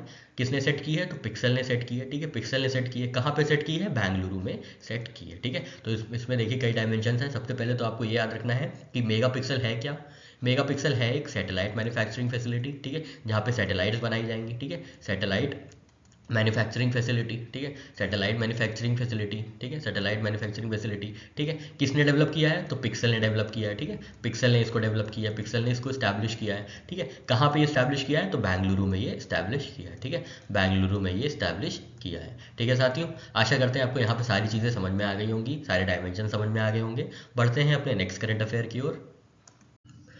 क्वेश्चन है आपके सामने, which bank launched mobile banking application money to India Canada for instant money transfers to any bank in India without requiring the user to open an account with launching bank। ठीक है, तो money to India application किसने launch किया है, आपको ये बताना है। ठीक है, आपके ऑप्शन है, पहला ऑप्शन है Royal Bank of Canada, second option है Bank of Montreal, third option है स्कोटिया बैंक, और लास्ट ऑप्शन है आईसीआईसीआई बैंक कैनेडा। ठीक है, किस बैंक ने लॉन्च किया है money to India Canada for instant money transfer to any bank in India, तो इसका सही आंसर है option D, ICICI bank Canada ने। ठीक है, आईसीआईसीआई बैंक कनाडा ने मोबाइल बैंकिंग एप्लीकेशन लॉन्च किया है मनी टू इंडिया, जिसके अंतर्गत क्या होगा, कनाडा से कोई भी इंसान इंडिया मनी भेज सकता है, ठीक है, विदाउट ओपनिंग एनी अकाउंट, ठीक है। तो डायरेक्टली ये किया जा सकता है। लॉन्चिंग बैंक मतलब आईसीआईसीआई से बिना अकाउंट खोले क्या किया जा सकता है, इस एप्लीकेशन की मदद से जो है पैसे भेजे जा सकते हैं इंडिया से कनाडा, ठीक है, कनाडा से इंडिया, सॉरी, ठीक है इंडिया से कनाडा या कनाडा से इंडिया पैसे भेजे जा सकते हैं, ठीक है। इंस्टेंट ट्रांसफर मनी है to any bank in India without opening an account with ICICI bank Canada, ठीक है। तो याद रखिएगा आईसीआईसीआई बैंक ने ये जो है money to India application open किया है, ठीक है। मनी टू इंडिया एप्लीकेशन किसकी इनिशिएटिव है, तो आईसीआईसीआई की है, ठीक है, आईसीआईसीआई की है, ठीक है, आईसीआईसीआई की है, ठीक है। चलिए बढ़ते हैं अपने नेक्स्ट करंट अफेयर की ओर। नेक्स्ट क्वेश्चन है आपके सामने, what is the estimated total horticulture production for the year 22-23 according to ministry of agriculture and farmer welfare, ठीक है। तो टोटल हॉर्टिकल्चर प्रोडक्शन कितना हुआ है 2022-23 में, आपको ये बताना है, ठीक है, टोटल हॉर्टिकल्चर प्रोडक्शन, ठीक है। कभी कभी क्या होता है कि ऐसे डेटा भी पूछ लिए जाते हैं एग्जाम में, ठीक है। हॉर्टिकल्चर आप जान रहे हैं ना, मतलब फ्रूट्स एंड वेजिटेबल्स, ठीक है। तो हॉर्टिकल्चर प्रोडक्शन कितना हुआ है आपको ये बताना है, ठीक है। आपके ऑप्शन हैं, पहला ऑप्शन है 347.18 मिलियन टन्स, सेकेंड ऑप्शन है 355.25 मिलियन टन्स, थर्ड ऑप्शन है 360.42 मिलियन टन्स, और लास्ट ऑप्शन है आपके सामने 342 मिलियन टन्स लगभग, ठीक है, 342.91 मिलियन टन्स। तो आपको बताना है कि इस बार जो 2022-23 में ministry of agriculture and farmer welfares के मुताबिक जो अभी रिसेंट थर्ड एडवांस एस्टिमेट आए हैं, तो उसके मुताबिक क्या है, उसके मुताबिक जो हॉर्टिकल्चर प्रोडक्शन हुआ है वो कितना हुआ है, आपसे ये पूछा गया था, ठीक है। तो इसका सही आंसर है ऑप्शन बी 355.25 मिलियन टन्स, ठीक है, 355.25 मिलियन टन्स, ठीक है। तो इसमें हॉर्टिकल्चर आप जानते हैं ना क्या होता है, वेजिटेबल, फ्रूट्स, है ना, तो ये सब पूरा हॉर्टिकल्चर में आता है, ठीक है। तो टोटल हॉर्टिकल्चर प्रोडक्शन जो हुआ है वो 355.25 मिलियन टन्स हुआ है। कब हुआ है, 2022-2023 में, ठीक है। बहुत इंपॉर्टेंट डेटा है, ध्यान दीजिएगा, 355.25 मिलियन टन्स किसका, हॉर्टिकल्चर का, ठीक है। कुछ इन्फॉर्मेशन देख लेते हैं इसके बारे में। तो अभी ministry of agriculture and farmer welfare ने रिलीज किया था third advance estimate of area and production of various horticulture crops for 22-23, ठीक है। तो जो हॉर्टिकल्चर क्रॉप्स है वो चीज़ें हम लोग अगली स्लाइड में देखते हैं। यहाँ पे आप देख लीजिए टोटल हॉर्टिकल्चर प्रोडक्शन जो हुआ है वो 355.25 मिलियन टन्स हुआ है, ठीक है, 355.25 मिलियन टन्स हुआ है, ठीक है। और लास्ट टाइम लगभग था 347 मिलियन टन्स, ठीक है। लास्ट टाइम मतलब 21-22 में ये 347 मिलियन टन्स था, तो बढ़ के ये 8 मिलियन लगभग बढ़ के 355.25 मिलियन टन हो चुका है, ठीक है। तो ध्यान दीजिएगा ये 355.25 मिलियन टन जो है वो टोटल हॉर्टिकल्चर प्रोडक्शन हुआ है इंडिया में फॉर द ईयर 22-23, ठीक है। इंपॉर्टेंट डेटा है, ध्यान दीजिएगा। और टोटल एरिया जो हॉर्टिकल्चर के अंदर आता है वो भी बढ़ के हो गया है 28 मिलियन हेक्टेयर, ठीक है। पहले 28.04 मिलियन हेक्टेयर था 21-22 में, उसके बाद हॉर्टिकल्चर प्रोडक्शन जो है उनका हॉर्टिकल्चर प्रोडक्शन का जो एरिया है वो भी बढ़ के 28.34 मिलियन हेक्टेयर हो चुका है, ठीक है। तो अब ज़्यादा लोग बागवानी करने लगे हैं, ज़्यादा लोग फल फूल सब्जियां उगाने लग गए हैं, ठीक है। तो 28.34 मिलियन हेक्टेयर्स जो है अब हॉर्टिकल्चर प्रोडक्शन होता है इतने लैंड में, ठीक है। अब हम लोग इंडिविजुअल हॉर्टिकल्चर क्रॉप्स के बारे में देख लेते हैं कि उनसे रिलेटेड क्या क्या डेटा है, ठीक है। तो यहाँ पे हम लोग ने देख लिया कि टोटल हॉर्टिकल्चर प्रोडक्शन जो है वो 355.25 मिलियन टन है, ठीक है, 355.25 मिलियन टन, ठीक है। चलिए बढ़ते हैं अपने क्रॉप्स की ओर। तो यहाँ पे पूरी लिस्ट दे दी गई है ताकि आप आराम से एक बार जल्दी जल्दी अगर एग्जाम में जा रहे हैं और ये पढ़ना भूल गए तो टैबुलर फॉर्म में पूरा अच्छे से देख लें, ठीक है। तो फ्रूट्स का जो प्रोडक्शन हुआ था 21-22 में वो 107.51 मिलियन टन था, वो बढ़ के 109.53 मिलियन टन हो गया है, ठीक है। तो फ्रूट का जो प्रोडक्शन हुआ है टोटल फ्रूट्स का वो हुआ है 109 मिलियन टन, ठीक है। 2021-22 में कितना हुआ था, तो 107 मिलियन टन हुआ था, ठीक है। वेजिटेबल्स, फल हम लोग ने फल देख लिया, अब सब्जी। तो सब्जी पिछली बार थी मतलब 21-22 में 209 मिलियन टन, जो बढ़ के हो गई है 213 मिलियन टन, ठीक है। 213 मिलियन टन बढ़ के हो गई है सब्जी, कितने से बढ़ के, 209 मिलियन टन से, ठीक है। प्लांटेशन क्रॉप्स प्लांटेशन क्रॉप्स कौन कौन सी है, रबर, टी, कॉफ़ी, ठीक है, शुगर केन, ये सब, ठीक है। तो ये 15 मिलियन टन बढ़ के हो गई हैं 16 मिलियन टन, ठीक है। तो 15 मिलियन टन बढ़ के ये 15 मिलियन टन से बढ़ के ये लगभग 16 मिलियन टन हो गई हैं, ठीक है। पोटैटो, ठीक है, 56 मिलियन टन से 60 मिलियन टन हो गया है। टोमेटो 20 मिलियन टन से 20.37, अच्छा ये घट गया है, ठीक है, 20.69 मिलियन टन से ये घट के हो गया है 20.37 मिलियन टन, ठीक है। तो ये निगेटिव ग्रोथ हुई है इसमें, ठीक है, ध्यान दीजिएगा, हो सकता है इस बार यही पूछ ले कि कौन सी हॉर्टिकल्चर क्रॉप ने विटनेस किया है डिक्लाइन, ठीक है। तो ध्यान दीजिएगा वो है टोमेटो, ठीक है। अनियन का 21-22 का डेटा नहीं मिल पाया है। अनियन का इस बार का डेटा है कि 30 मिलियन टन जो है अनियन उगाई गई है, ठीक है। तो आलू 60 मिलियन, टोमेटो 20 मिलियन और अनियन 30 मिलियन टन, ठीक है। Plantation crop 16 million tonne, vegetables 213 million tonne और फ्रूट्स जो हैं 109 मिलियन टन, ठीक है। इस बार की ये पूरी डेटा है, ठीक है, 2022-23 का ये डेटा है, ठीक है। कंपैरिजन आप इससे ड्रॉ कर सकते हैं, ठीक है। और यहाँ पे ये मेन देख लीजिएगा, इसके आगे स्टार कर लीजिएगा या जैसे भी आपको याद करना हो कि टोमेटो जो है इन्होंने निगेटिव मतलब निगेटिव प्रोडक्शन विटनेस किया है, ठीक है। निगेटिव प्रोडक्शन किसने विटनेस किया है आपसे यही पूछ लिया जाएगा, तो याद रखिएगा टोमेटो, ठीक है। और आपको फिर टोमेटो का डेटा भी अच्छे से याद रखना है कि 20.69 मिलियन टन जो है ये 21-22 में प्रोड्यूस किया गया था, जो घट के हो गया है 20.37, ठीक है साथियों। आशा करते हैं आपको सारे डेटा यहाँ पे क्लियर हुए होंगे। बढ़ते हैं अपने नेक्स्ट करंट अफेयर की ओर। नेक्स्ट क्वेश्चन है आपके सामने, where is the research and development unit for making jet fuel from alcohol in Praj industries located, ठीक है। तो प्राज इंडस्ट्रीज की रिसर्च एंड डेवलपमेंट यूनिट कहाँ पे लोकेटेड है, कहाँ पे स्थित है, जिसने एल्कोहल से जेट फ्यूल बनाया है, ठीक है, जिसने जेट फ्यूल एल्कोहल से निर्माण किया है प्राज इंडस्ट्रीज ने, उसकी रिसर्च एंड डेवलपमेंट यूनिट कहाँ पे स्थित है आपको ये बताना है। आपके ऑप्शन हैं, पहला ऑप्शन है मुंबई महाराष्ट्र में, सेकेंड ऑप्शन है बैंगलोर कर्नाटका में, थर्ड ऑप्शन है पुणे महाराष्ट्र में और लास्ट ऑप्शन है दिल्ली में, ठीक है। तो इसका सही आंसर है ऑप्शन सी, पुणे महाराष्ट्र में, ठीक है। प्रज इंडस्ट्रीज जो है वो पहली ऐसी इंडस्ट्री बनी है इंडिया में जो कि जेट फ्यूल बनाएंगी, मतलब जो एयरप्लेन से उनके फ्यूल बनाएंगी अल्कोहल से, ठीक है। अल्कोहल से जेट फ्यूल बनाने वाली ये पहली ऐसी इंडस्ट्री बनी है इंडिया में और इनकी R&D यूनिट है पुणे महाराष्ट्र में, ठीक है, पुणे महाराष्ट्र में, ठीक है। This project will produce sustainable biological aviation fuel, ठीक है। तो जो एविएशन फ्यूल है, एयरप्लेन में जो फ्यूल यूज होता है वो अब सस्टेनेबल और बायोलॉजिकल बन रहेगा, क्योंकि अब अल्कोहल से ही जेट फ्यूल का निर्माण किया जा सकता है, ठीक है। तो इसको जो है इस इंडस्ट्री को या इस जो फैसिलिटी है उसको इनॉग्रेट किया था हरदीप सिंह पुरी साहब ने, ठीक। तो याद रखिएगा ये प्रज इंडस्ट्रीज़ की वो यूनिट है, रिसर्च एंड डेवलपमेंट यूनिट, और ये कहाँ पे लोकेटेड है, तो ये लोकेटेड है पुणे महाराष्ट्र में, ठीक है साथियों। चलिए बढ़ते हैं नेक्स्ट क्वेश्चन की ओर। यहाँ कुछ बातें बैंकिंग और इंश्योरेंस सेक्टर से देख लेते हैं। तो कैशलेस एवरीवेयर लॉन्च किया गया है, ठीक है। जनरल इंश्योरेंस काउंसिल ने लॉन्च किया है कैशलेस एवरीवेयर इनिशिएटिव, ठीक है। इसमें क्या होगा, जो भी इंश्योरेंस है वो कैशलेस हो जाएगा, ठीक है। जो भी इंश्योरेंस की स्कीम्स है वो कैशलेस हो जाएंगी। किसने लॉन्च किया है, तो जनरल इंश्योरेंस काउंसिल ने लॉन्च किया है, ठीक है।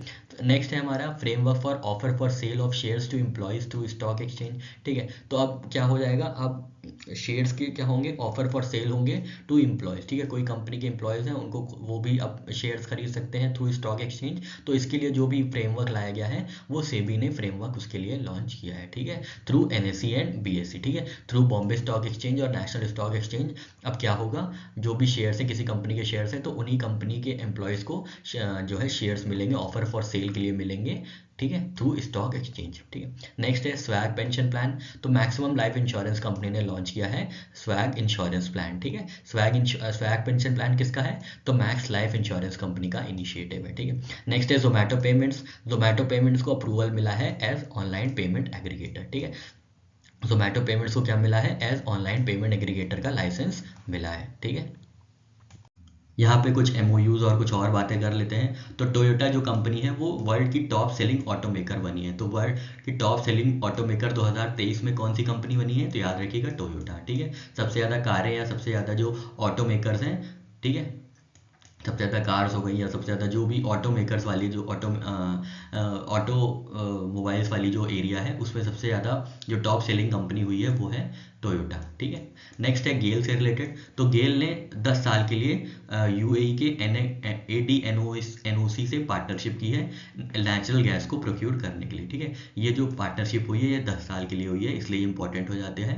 किसने पार्टनरशिप की है, तो गेल ने की है। किसके साथ, यूएई के साथ। ठीक है, यूएई के साथ ये पार्टनरशिप हुई है और ये 10 साल फॉर अ डिकेड 10 साल के लिए हुई है। क्या प्रोक्योर करने के लिए, नेचुरल गैस। ठीक है, याद रखिएगा गेल के साथ ये पार्टनरशिप हुई है। ठीक है, गेल ने किसके साथ पार्टनरशिप की है, यूएई के साथ। ठीक है, यूएई के साथ पार्टनरशिप की है, कितने साल के लिए, 10 सालों के लिए। किस चीज के लिए, नेचुरल गैस के प्रोक्योरमेंट के लिए। ठीक है, नेचुरल गैस के इंपोर्ट के लिए। ठीक है, नेक्स्ट क्वेश्चन है आपके सामने, Indo space signed a memorandum of understanding valued at ₹2000 crore with which Indian state. ठीक है, तो इंडो स्पेस ने किस इंडियन स्टेट के साथ, किस भारतीय राज्य के साथ मेमोरेंडम ऑफ अंडरस्टैंडिंग साइन किया है, कितने का, 2000 करोड़ रुपए का। ठीक है, तो इंडियन स्पेस ने किसके साथ एमओयू साइन किया है, किस इंडियन स्टेट के साथ एमओयू साइन किया है, आपको ये बताना है।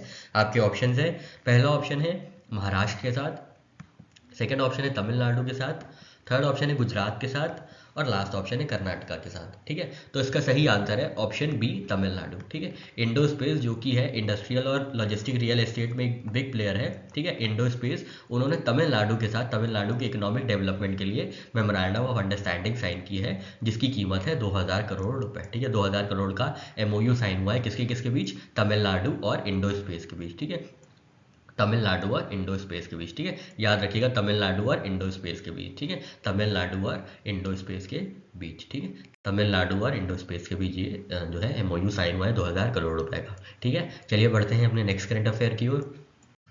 नेक्स्ट क्वेश्चन है आपके सामने, with which financial institution which financial institution collaborated with Karnataka Bank for digital collaboration on UB co-lend platform focusing on lending to India's crucial MSME sector। ठीक है, तो कर्नाटका बैंक के साथ किस फाइनेंशियल इंस्टीट्यूशन ने कोलैबोरेट किया है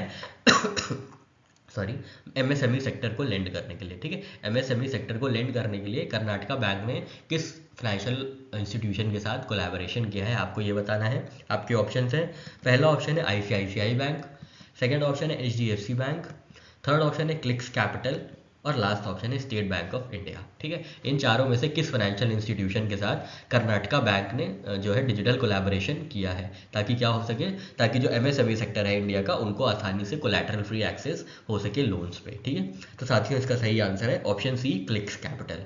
ठीक है, तो कर्नाटका बैंक ने क्लिक्स कैपिटल के साथ क्या किया है, डिजिटल कोलैबोरेशन किया है, जो कि क्या करेगा, एमएसएमई सेक्टर को लेंडिंग्स करेगा। ठीक है, एमएसएमई सेक्टर को लोन लेंडिंग्स करेगा। ठीक है, किसके साथ, कर्नाटका बैंक ने क्लिक्स कैपिटल के साथ। ठीक है, कर्नाटका बैंक ने क्लिक्स कैपिटल। ठीक है, क्लिक्स कैपिटल, क्लिक्स। ठीक है, कर्नाटका ने क्लिक्स कैपिटल के साथ। ठीक है, कैसे याद रखेंगे, क्लिक्स करना है। ठीक है, क्लिक्स करना है। ठीक है, क्लिक्स फोटो क्लिक्स करना होता है ना, तो क्लिक्स करना है। ठीक है, क्लिक से याद रखेंगे क्लिक्स कैपिटल, और करना से याद रखेंगे कर्नाटका बैंक। ठीक है, क्लिक से क्लिक्स कैपिटल, और करना से कर्नाटका बैंक। ठीक है, किस चीज़ के लिए है, तो एमएसएमई के लिए। ठीक है, एमएसएमई को लोन्स प्रोविजन के लिए ये जो डिजिटल कोलैबोरेशन हुआ है वो एमएसएमई को लोन्स प्रोवाइड करने के लिए हुआ है। ठीक है साथियों, आशा करते हैं चीज़ें समझ में आ गई होंगी। बढ़ते हैं अपने नेक्स्ट करंट अफेयर की ओर। यहाँ पे यूपीएस सिक्योरिटीज़ जो है उनके कुछ ऑब्जर्वेशन है, कुछ प्रेडिक्शन है, तो ध्यान में रख के देख लेते हैं। ठीक है, इनकी पहले प्रीवियस ग्रोथ प्रोजेक्शन इंडिया को लेकर थी 6.3%। ठीक है, ये कब की बात हो रही है, तो ये फिस्कल ईयर 25 की बात हो रही है। ठीक है, फिस्कल ईयर 25 की बात हो रही है। ठीक है, इन्होंने पहले बोला था कि इंडिया जो ग्रो करेगी, इंडिया की जो जीडीपी होगी उसकी ग्रोथ रेट होगी 6.3%। ठीक है, पर अब इन्होंने घटा दिया है, रिवाइज कर दिया है। अब इनकी ग्रोथ प्रोजेक्शन कितनी हो गई है, तो अब इनकी ग्रोथ प्रोजेक्शन हो गई है 6.2%। ठीक है, तो 6.3 से घटा के इन्होंने 6.2 कर दिया है। ठीक है, ने UBS securities India private limited ने। ठीक है, 6.3 से 6.2 कर दिया है इंडियन इकोनॉमी की ग्रोथ को। ठीक है, कौन सी ईयर के लिए, तो फिस्कल ईयर 25 के लिए। ठीक है, फिस्कल ईयर 25 के लिए। ठीक है, मतलब 2024 से 2025 के लिए। ठीक है, फिस्कल ईयर 25 का मतलब समझते हैं ना, मतलब 2024 से 2025। ठीक है, फिस्कल ईयर 25 जो बोला गया है उसमें लास्ट में ये ईयर लिया जाता है। ठीक है, तो मतलब 2025 और 2024। ठीक है, 2024-25। ठीक है, ठीक है साथियों, आशा करते हैं चीज़ें समझ में आ गई होंगी। ये ग्रोथ प्रोजेक्शन से आप देख लीजिएगा, टैबुलर फॉर्मेट में बनाया है ताकि आप इजीली रिवाइज कर सकें, और पहली बार भी अगर पढ़ रहे हैं तो इजीली आपको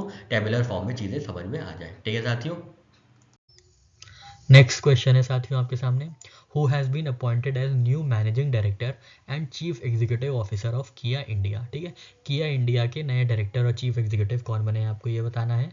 आपके ऑप्शन हैं, पहला ऑप्शन है टाई जिन पार्क, सेकेंड ऑप्शन है ग्वांगू लू, थर्ड ऑप्शन है गौरव गुप्ता और लास्ट ऑप्शन है जी हो किम। ठीक है, तो आपको बताना है जो मैनेजिंग डायरेक्टर और सीईओ बने हैं किया इंडिया के वो कौन है। ठीक है, तो इसका सही आंसर है साथियों ऑप्शन बी गांगू ली। ठीक है, गांगू ली जो है किया इंडिया के चीफ एग्जीक्यूटिव ऑफिसर और मैनेजिंग डायरेक्टर बनी है। ठीक है, और ये किसको सक्सीड करेंगे, ये सक्सीड करेंगे टाई जिन पार्क को। ठीक है, टाई जिन पार्क को। ठीक है, ठीक है, तो याद रखिएगा ग्वांगू ली। ठीक है, ग्वांगू ली। ठीक है, चलिए बढ़ते हैं अपने नेक्स्ट करंट अफेयर की ओर। तो सबसे पहले हम लोग बात कर लेते हैं फाइनेंशियल स्टेबिलिटी रिपोर्ट की। ठीक है, जिसको रिलीज़ किया था रिजर्व बैंक ऑफ इंडिया ने। ठीक है, बहुत इंपॉर्टेंट रिपोर्ट है और कुछ बातें यहाँ पे कुछ डिटेल्स हैं जो कि काफ़ी इंपॉर्टेंट है और एग्जाम में डेफिनेटली पूछी जा सकती हैं। ठीक है, तो इसका जो टाइम पीरियड था वो था फिजिकल ईयर 2022 से 2023 तक। ठीक है, और इसमें सबसे इंपॉर्टेंट डेटा जो है वो है gross house hold financial saving का, जो कि डिक्लाइन होकर आ गई है कितने पे, 10.9% ऑफ जीडीपी पे। ठीक है, सेविंग्स बहुत कम हो गई हैं, तो अब सिर्फ 10% जो है जीडीपी की उतनी ही सेविंग्स बची है। ठीक है, लाइबिलिटीज़ कितनी बढ़ गई हैं, तो लाइबिलिटीज़ बढ़ गई हैं 3.8% of GDP in physical year 22 to 5.8% in physical year 23। ठीक है, तो लाइबिलिटीज़ बढ़ के कितनी हो गई है, 3.8% से 5.8% हो गई हैं, और जो सेविंग्स डिक्लाइन हो गई है वो कितने पे आ गई हैं, तो 10.9% पे ये डिक्लाइन होके आ गई है। ठीक है, तो ये बहुत इंपॉर्टेंट है, ध्यान दीजिएगा। ठीक है, रीज़न क्या है लाइबिलिटी इंक्रीज़ के, कि मॉर्टगेजेस और जो मतलब उधार बहुत चल रहा है, जो यंगस्टर्स है काफ़ी मॉर्टगेज चीज़ें कर रहे हैं, व्हीकल्स खरीद रहे हैं। ठीक है, फिजिकल एसेट्स काफ़ी ले रहे हैं लोन पे, जिसकी वजह से जो है सेविंग्स घट गई हैं और लाइबिलिटीज़ बढ़ गई हैं। ठीक है, लाइबिलिटीज़ कितनी बढ़ गई है, 3.8% से 5.8% जीडीपी पे, और सेविंग्स कितनी रह गई हैं, तो 10.9% ऑफ जीडीपी सिर्फ सेविंग्स रह गई हैं। ठीक है, ये किस में बातें कही गई हैं, तो ये फाइनेंशियल स्टेबिलिटी रिपोर्ट में बातें कही गई हैं। कौन से टाइम पीरियड के लिए, तो फिजिकल ईयर 2022-2023 के लिए ये बातें कही गई हैं। ठीक है, आशा करते हैं आपको यहाँ पे सारी चीज़ें समझ में आ गई होंगी। पढ़ते हैं अपने नेक्स्ट करंट अफेयर की ओर।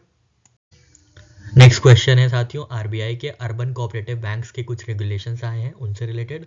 तो आपको बताना है what is the new bulk deposit limit set by RBI for large urban cooperative banks. ठीक है, तो नई आरबीआई जो आरबीआई की नई गाइडलाइन के मुताबिक नए बल्क डिपॉजिट की लिमिट क्या है लार्ज अर्बन कोऑपरेटिव बैंक्स में। ठीक है, लार्ज अर्बन कोऑपरेटिव बैंक्स में नई बल्क डिपॉजिट लिमिट क्या है आरबीआई के अनुसार, जो भी आरबीआई ने डिसाइड किया है आपको वो बताना है। आपके ऑप्शन है, पहला ऑप्शन है ₹5 lakh and above, second option है ₹1 crore and above, third option है ₹25 लाख एंड अबव, और लास्ट ऑप्शन है ₹50 लाख एंड अबव। ठीक है, तो नई बल्क डिपॉजिट लिमिट कितनी है आपको ये बताना है। तो साथियों इसका सही आंसर है option B, ₹1 crore and above. ठीक है, तो आरबीआई का अभी नया रेगुलेशन आया था, नई लिमिट आई थी, जिसमें क्या हुआ है कि आरबीआई ने जो बल्क डिपॉजिट लिमिट है वो बढ़ा के कर दिया गया है 1 करोड़ एंड अबव। ठीक है, पहले कितनी थी, तो पहले 15 लाख थी। ठीक है, 15 लाख से डायरेक्ट बढ़ा के कितना कर दिया है, 1 करोड़ रुपए कर दिया है। ठीक है, किसके लिए, लार्ज और अर्बन कोऑपरेटिव बैंक्स के लिए। ठीक है, लार्ज अर्बन कोऑपरेटिव बैंक्स के लिए। ठीक है, तो ये एप्लीकेबल किसके किसके लिए होगी, तो टीयर 3 और टीयर 4 की, जो टीयर 3 और टीयर 4 के अर्बन कोऑपरेटिव बैंक्स होते हैं उनके लिए ये जो है एप्लीकेबल होगी। ठीक है, नेक्स्ट स्लाइड में हमने पूरा आपको टेबल के फॉर्म में समझाया है ताकि कोई भी कन्फ्यूजन ना हो। ठीक है, चलिए देख लेते हैं नेक्स्ट स्लाइड में पूरा टेबल। यहाँ पे देखिए बल्क डिपॉजिट डेफिनेशन जो चेंज की गई है, पहले कितनी थी, पहले 15 lakh and above for all UCBs थी। ठीक है, अब ये कितनी हो गई है, 1 करोड़ एंड अबव। तो और ये किसको एप्लीकेबल होगी, कौन से अर्बन कोऑपरेटिव बैंक्स को, तो ये टीयर 3 और टीयर 4 के अर्बन कोऑपरेटिव बैंक्स में एप्लीकेबल होगी। जो टीयर 1 और टीयर 2 है उन पे ये पुरानी लिमिट जो है लागू होती रहेगी, 15 लाख एंड अबव की बल्क डिपॉजिट डेफिनेशन। ठीक है, तो आपको पता होगा अर्बन कोऑपरेटिव बैंक्स जो है वो 4 टीयर्स में डिवाइड किए गए हैं। ठीक है, 4 टीयर्स में डिवाइड किए गए। आप हमको कमेंट सेक्शन में बताइए कि किसकी कितनी लिमिट है। ठीक है, टीयर 3 जो अर्बन कोऑपरेटिव बैंक्स है उनकी जो डिपॉजिट लिमिट है वो क्या है, वो 1000 करोड़ से 10,000 करोड़ तक है। ठीक है, और जो टीयर 4 की है वो डिपॉजिट एक्सीडिंग 10,000 करोड़ है। ठीक है, और जो अदर यूसीबीज की है वो रिमेन्स अनचेंज है। ठीक है, तो वो अलग से अब अनचेंज हो गई है। ठीक है, और जो यूनिफॉर्म इंटरेस्ट रेट है वो लागू होंगे ही, और इसमें आपको कुछ नहीं ध्यान देना है, बस आप ये ध्यान दीजिएगा कि 15 लाख एंड अबव से लिमिट बढ़ा के कितनी कर दी गई है, 1 करोड़ एंड अबव। और ये किसके लिए एप्लीकेबल है, तो टियर 3 एंड टियर 4 के अर्बन कोऑपरेटिव बैंक्स के लिए ये जो है अप्लाई की जाएगी। ठीक है, और यहाँ पे और से कुछ नहीं है। ठीक है, और जो यूनिफॉर्म इंटरेस्ट रेट है जो लागू होगा वो होगा, प्रीवियस लिमिट थी 15 लाख के अंतर्गत, अब जो नई लिमिट है ऑब्वियसली वो नई डिपॉजिट के अनुसार लागू होगी, कितनी, 1 करोड़। ठीक है, बिलो 1 करोड़ ओनली। ठीक है, बिलो 1 करोड़। ठीक है, तो जितने 1 करोड़ के नीचे जितना है उसमें जो है यूनिफॉर्म इंटरेस्ट रेट लगेगा, उसके ऊपर जो है डिफरेंशियल रेट ऑफ इंटरेस्ट लग सकता है। ठीक है, पहले ये था 15 लाख के नीचे सारी 15 लाख के जितने भी 15 लाख के नीचे जितने डिपॉजिट्स होंगे उन पे यूनिफॉर्म इंटरेस्ट रेट लागू होगा, पर अब क्या है, अब 1 करोड़ के नीचे जितने भी डिपॉजिट्स होंगे उन पे सेम रेट पे इंटरेस्ट रेट्स लागू होंगे। ठीक है, और ये जो एप्लीकेबिलिटी है ये सारे यूसीबीज पे, सारे अर्बन कोऑपरेटिव बैंक्स में लागू होगी। ठीक है साथियों, आशा करते हैं चीज़ें समझ में आ गई होंगी। बढ़ते हैं अपने नेक्स्ट करंट अफेयर की ओर। नेक्स्ट क्वेश्चन है साथियों आपसे एनपीए से रिलेटेड, नॉन परफॉर्मिंग एसेट से। तो आपको ये बताना है, how much did gross NPA ratio decline from March 2023 to September 2023 according to RBI report. ठीक है, आरबीआई रिपोर्ट के अनुसार ग्रॉस एनपीए रेशियो जो था वो कितना से कितना डिक्लाइन हुआ है, आपको ये बताना है। ठीक है, तो आपके ऑप्शन हैं, पहला ऑप्शन है इंक्रीज फ्रॉम 3.9% टू 4.2%। ठीक है, मतलब आपको ये बताना है कि जीएनपी जो रेशियो है वो क्या हुआ है, बढ़ा है या घटा है। ठीक है, यहाँ पे ये गलत हो गया, डिक्लाइन, मतलब आपको ये बताना है कि कंडीशन क्या है जीएनपी रेशियो की। ठीक है, फ्रॉम मार्च 2023 टू सितंबर 2023। ठीक है, तो नेक्स्ट ऑप्शन है आपका decrease from 3.9% to 3.2%। Third option है रिमेन्ड कांस्टेंट एट 3.9%। और लास्ट ऑप्शन है इंक्रीज्ड फ्रॉम 3.2% टू 3.9%। ठीक है, तो आपको बताना है ग्रॉस एनपीए कैसा बिहेव किया है मार्च 2023 से सितंबर 2023 के बीच आरबीआई रिपोर्ट के अनुसार। ठीक है, तो इसका सही आंसर है साथियों option B, decreased from 3.9% to 3.2%। ठीक है, तो ग्रॉस एनपीए जो है शेड्यूल कमर्शियल बैंक्स का उसने विटनेस की है क्या, decline at the end of March 2023 to 3.2% by end of September 2023। ठीक है, तो मार्च में ये कितना था, मार्च में ये था 3.9%। ठीक है, मार्च में ये था 3.9%, जो कि घट के हो गया है सितंबर 2023 में कितना, 3.2%। ठीक है, 3.2% हो गया, ध्यान दीजिएगा। ठीक है, 3.2%। ठीक है, 23 है ना, उसका उल्टा कर दीजिए, 32 हो गया तो 3.2। ठीक है, ये याद करने की टेक्निक है, वैसे तो याद ही हो जाएगा, 2-3 बार देखेंगे। ठीक है, तो 3.2% हो गया है सितंबर 2023 में। ठीक है, मार्च में कितना था, तो मार्च में था 3.9%। ठीक है, एनपीए के बारे में तो कुछ बातें देख लेते हैं। तो एनपीए जो लोन होता है, जो एडवांस होता है, कोई ऐसा लोन या एडवांस होता है जिसपे या तो प्रिंसिपल या तो इंटरेस्ट अमाउंट ओवर ड्यू रहता है। ठीक है, ना तो वो प्रिंसिपल ही वापस आ पा रहा है और इंटरेस्ट लगता है उस प्रिंसिपल पे वो भी वापस नहीं आ पा रहा है, उसी को सरल भाषा में एनपीए कहते हैं। ठीक है, मान लीजिए आपने 100 रुपये किसी को दिया 1% इंटरेस्ट रेट पे, तो वो ना ही 100 रुपये वो लौट रहे हैं और ना ही जो 1% इंटरेस्ट रेट आपने लगाया था उस 100 रुपये पे ना ही वो लौट रहे हैं, तब आपको जो 100 रुपये है वो एनपीए हो गया। ठीक है, तो क्या इसको कब एनपीए को कब, मतलब किसी भी लोन या एडवांस को कब एनपीए बोलते हैं, जब जो लोन पेमेंट है वो 90 दिन तक नहीं दी जाती। ठीक है, मान लीजिए 100 रुपये है जो हमने शुरू में बताया आपको। ठीक है, 100 रुपये है और वो प्रिंसिपल है, इंटरेस्ट आपने 1% रखा है और ना ही प्रिंसिपल वापस आया और ना ही इंटरेस्ट चुकाया गया 90 दिनों तक लगातार, तब उसको आप मान लेंगे कि भैया आपका जो पैसा है वो डूब गया, वो एनपीए हो गया। ठीक है, लेकिन एग्रीकल्चर के लिए तब माना जाता है जब जो ये 100 रुपये लिया गया था वो 2 क्रॉपिंग सीजन्स तक वापस ना आए। ठीक है, अगर 2 क्रॉपिंग सीजन्स तक वापस नहीं आता है उसको एग्रीकल्चरल एनपीए कहते हैं। ठीक है, तो ये एग्रीकल्चरल एनपीए और एक नॉर्मल एनपीए में आप डिफरेंस याद रखिएगा। ठीक है, नॉर्मल एनपीए 90 दिन तक अगर लोन या प्रिंसिपल या इंटरेस्ट वापस नहीं आता है तब मान लिया जाएगा, और एग्रीकल्चरल एनपीए में अगर प्रिंसिपल या इंटरेस्ट 2 क्रॉपिंग सीजन तक वापस नहीं आता है तो उसे एनपीए मान लिया जाएगा। ठीक है, यहाँ पे एनपीए के बारे में कुछ और बातें हैं। सब स्टैंडर्ड एसेट कौन कौन से होते हैं, तो वो एसेट सब स्टैंडर्ड एसेट हो जाते हैं जो कि होते हैं एनपीए फॉर लेस देन और इक्वल टू 12 मंथ्स, ठीक है। अगर कोई भी एनपीए है आपका वो 12 महीने या 12 महीने से कम तक है, तब तक आप उसको सब स्टैंडर्ड एसेट की तरह ट्रीट करेंगे, ठीक है। जैसे ही 12 महीने क्रॉस हो गए तो वो डाउटफुल एसेट में आ जाएगा, ठीक है। तो वो डाउटफुल एसेट में आ जाएगा। उसके बाद जब आपको ये लगेगा अब तो गई भैंस पानी में, अब तो पूरा पैसा डूब गया, तब आप बोलेंगे उसको लॉस एसेट्स, ठीक है। जब आपके पास कोई होप नहीं होगी रिकवरी करने की और आप ये मान लेंगे कि उसको राइट ऑफ किया जाना चाहिए, उसको भूल जाना चाहिए, तब आप इसको लॉस एसेट्स कहेंगे, ठीक है। सब स्टैंडर्ड एसेट्स कब तक होंगे? जब तक 12 महीने तक अगर एनपीए आपका वापस नहीं मतलब एनपीए 12 महीने तक रहता है या 12 महीने से कम तक रहता है, तब उसको सब स्टैंडर्ड एसेट कहेंगे। 12 महीने के बाद वही चीज़ डाउटफुल एसेट हो जाती है, और जब आपकी होप खत्म हो जाती है कि पैसा डूब गया, तब उसको लॉस एसेट्स बोला जाता है, ठीक है। तो यहाँ पे हम लोग ने एनपीए के बारे में छोटी छोटी बातें जान ली, क्योंकि एग्जाम में कई बार ये कन्फ्यूजिंग करने वाले टर्म्स आ जाते हैं, ठीक है। और यहाँ पे हमने डेटा भी देख लिया कि जो 3.9% था एनपीए का eight the end of March 2023, वो डिक्लाइन होकर 3.2% आ गया है बाय एंड ऑफ सितंबर 2023, ठीक है साथियों। चलिए बढ़ते हैं अपने नेक्स्ट करंट अफेयर की ओर। ये एक और अपॉइंटमेंट है, तो हम लोग देख लेते हैं। तो हुंडई मोटर लिमिटेड ने दीपिका पादुकोण को अपना ब्रांड एम्बेसडर नियुक्त किया है, ठीक है। याद रखिएगा, नई ब्रांड एम्बेसडर हुंडई की कौन बनी है? तो दीपिका पादुकोण बनी है, ठीक है। हुंडई मोटर लिमिटेड की जो नई ब्रांड एम्बेसडर बनी है वो दीपिका पादुकोण बनी है, ठीक है। ये सब तो आप लोग बहुत तेज़ी से याद कर लेंगे, इसको याद कराने की कोई ज़रूरत नहीं है। पहला क्वेश्चन है साथियों आपके सामने, which Indian scooter company has recently secured eligibility for governments production linked incentive scheme PLI scheme, ठीक है। तो किस इलेक्ट्रिक स्कूटर की कंपनी ने पीएलआई स्कीम के अंतर्गत जो है मतलब एलिजिबिलिटी हासिल कर ली है, ठीक है। पीएलआई स्कीम में किसको एलिजिबल घोषित कर दिया गया है, कौन से इंडियन स्कूटर को, आपको ये बताना है। आपके ऑप्शन है, पहला ऑप्शन है अथर एनर्जी, सेकेंड ऑप्शन है हीरो इलेक्ट्रिक, थर्ड ऑप्शन है ओला इलेक्ट्रिक, और लास्ट ऑप्शन है बजाज ऑटो।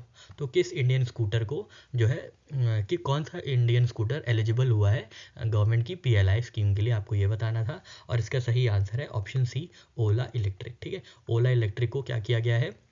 ओला इलेक्ट्रिक ने एलिजिबिलिटी सिक्योर कर ली है गवर्नमेंट की प्रोडक्शन लिंक्ड इंसेंटिव स्कीम में पार्टिसिपेट करने के लिए, ठीक है। तो याद रखिएगा ओला इलेक्ट्रिक जो है वो अब पीएलआई स्कीम का जो है बेनिफिट ले पाएंगे, ठीक है। तो याद रखिएगा पीएलआई है ना, तो याद रखिएगा ओपली, ठीक है, ओपली, ठीक है, ओपली, ओ पीएलआई, ठीक है, ओ पीएलआई, ओ से ओला, ओ से ओला इलेक्ट्रिक और पीएलआई स्कीम, ठीक है। तो पीएलआई से पीएलआई स्कीम और ओ से ही ओला, ठीक है साथियों। ट्रिक है छोटी सी, ध्यान दीजिएगा, ठीक है। ओ से ओला और पीएलआई से पीएलआई स्कीम, ठीक है। तो ओपली स्कीम, ठीक है, ओपली स्कीम, ठीक है। चलिए बढ़ते हैं नेक्स्ट करंट अफेयर की ओर।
नेक्स्ट क्वेश्चन है साथियों आपके सामने, who design national single window system for CDSCO in India.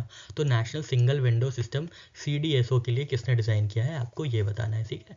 Central drugs and statutory control organization, ठीक है। तो आपके ऑप्शन है central drugs standard control organization, second option है ministry of health and welfare, third option है Tata consultancy services, और last option है national pharmaceutical pricing authority. तो किसने national single window system develop किया है central drug standard control organization के लिए, ठीक है। तो इसका सही आंसर है option C, Tata consultancy services, ठीक है। तो इंडिया के जो central drug standard control organisation है, उन्होंने लॉन्च किया है नेशनल सिंगल विंडो सिस्टम, ठीक है, जो कि एक यूनिफाइड पोर्टल होगा, ठीक है। मेडिकल डिवाइसेस के लिए एक यूनिफाइड पोर्टल होगा, और इसको डिज़ाइन किया है टाटा कंसल्टेंसी सर्विसेज ने, ठीक है। किसने डिज़ाइन किया है? तो टाटा कंसल्टेंसी सर्विसेज ने डिज़ाइन किया है। ठीक है, डायरेक्ट सा क्वेश्चन है, आप आराम से याद कर लेंगे। ठीक है, national single window system CDSO के लिए किसने डिज़ाइन किया है? तो टाटा कंसल्टेंसी सर्विसेज ने डिज़ाइन किया है। ठीक है, चलिए बढ़ते हैं अपने नेक्स्ट करंट अफेयर की ओर। नेक्स्ट क्वेश्चन है साथियों आपके सामने, who has been appointed as new chairman and managing director of power grid corporation. Power grid corporation के नए CMD कौन बने हैं, आपको ये बताना है। आपके ऑप्शंस हैं श्रीकांत कंदुकुप्पा, सेकेंड ऑप्शन है रविंद्र कुमार त्यागी, थर्ड ऑप्शन है राकेश शर्मा और लास्ट ऑप्शन है अंजलि गुप्ता। ठीक है, तो साथियों आपका सही आंसर है इसमें ऑप्शन बी, रविंद्र कुमार त्यागी। ठीक है, तो कैसे याद रखेंगे? जो त्याग करता है, जो त्यागी होता है, उसी के पास पावर होती है। ठीक है, जो त्याग करता है, जो अपने टाइम को सही जगह यूज़ करता है, जो त्याग करता है अभी छोटी छोटी जो खुद मतलब छोटी शॉर्ट हैप्पीनेस के लिए, लॉन्ग टर्म अपने गोल को अचीव करने के लिए जो शॉर्ट टाइम की हैप्पीनेस को या शॉर्ट टर्म के डिस्ट्रैक्शंस को जो फॉरेगो करता है, उसी को पावर मिलती है। ठीक है, तो याद रखिएगा जो त्याग करेगा उसी को पावर मिलेगी। तो त्याग से याद रखेंगे त्यागी साहब, रविंद्र कुमार त्यागी। कहाँ पे CMD बने हैं? तो पावर में बने हैं, पावर ग्रिड कॉरपोरेशन। ठीक है, तो याद रखेंगे त्याग करने से पावर मिलेगी। ठीक है, और वो किसको सक्सीड कर रहे हैं? तो श्रीकांत कंडी कुप्पा को ये सक्सीड कर रहे हैं। ठीक है, श्रीकांत कंडी कुप्पा। ठीक है, श्रीकांत कंडी कुप्पा। ठीक है, श्रीकांत कांडी कुप्पा। ठीक है, श्रीकांत कांडी कुप्पा। ठीक है, तो इसको याद करने के लिए एक और ट्रिक है, पूरी मतलब इंक्लूसिव ट्रिक है। जो त्याग करेगा उसके पास पावर होगी और वो कांड नहीं करेगा। ठीक है, और वो कांड नहीं करेगा। कांड से याद रखेंगे कांडी कुप्पा। ठीक है, कांड से क्या याद रखेंगे? कांडी कुप्पा। तो कांडी कुप्पा कौन है? तो कांडी कुप्पा जो है वो आउटगोइंग CMD है। इनकमिंग CMD कौन है? रविंद्र कुमार त्यागी साहब। ठीक है, तो आपको ट्रिक समझ में आई। जो त्यागी होगा उसके पास पावर होगी। ठीक है, जो त्यागी होगा, ठीक है, जो त्याग करेगा उसके पास क्या होगी? उसके पास पावर होगी। और वो क्या है? वो कांड भी नहीं करेगा। ठीक है, वो कांड में भी इन्वॉल्व नहीं होगा। ठीक है, कांड से है कांडी कुप्पा। ठीक है, त्याग से है त्यागी जी जो आ रहे नए CMD है। और पावर से किसकी CMD? तो पावर ग्रिड कॉरपोरेशन के CMD। ठीक है साथियों, आशा करते हैं आपको ये ट्रिक समझ में आ गई होगी। बढ़ते हैं अपने नेक्स्ट करंट अफेयर की ओर। नेक्स्ट क्वेश्चन है साथियों आपके सामने, which companies are collaborating with ITC to support tobacco farmers against climate change. ठीक है, तो ITC के साथ कौन सी कंपनीज कोलैबोरेट कर रही हैं टोबैको फार्मर्स को क्लाइमेट चैलेंजेस से बचाने के लिए। ठीक है, ITC के साथ कौन सी कंपनीज कोलैबोरेट कर रही हैं ताकि टोबैको फार्मर्स की जो फसल है उनको बचाया जा सके क्लाइमेट चेंजेस से। ठीक है साथियों, तो आपके ऑप्शन हैं, पहला ऑप्शन है Google and Amazon, second option है Microsoft and Skymet, third option है IBM एंड एक्सेंचर, और लास्ट ऑप्शन है फेसबुक एंड एप्पल। ठीक है, तो साथियों इसका सही आंसर है option B, Microsoft and Skymet. ठीक है, माइक्रोसॉफ्ट और स्काईमेट जो है वो ITC के साथ कोलैबोरेट कर रहे हैं to protect tobacco farmers from climate changes. ठीक है, तो याद रखेंगे टोबैको जो है,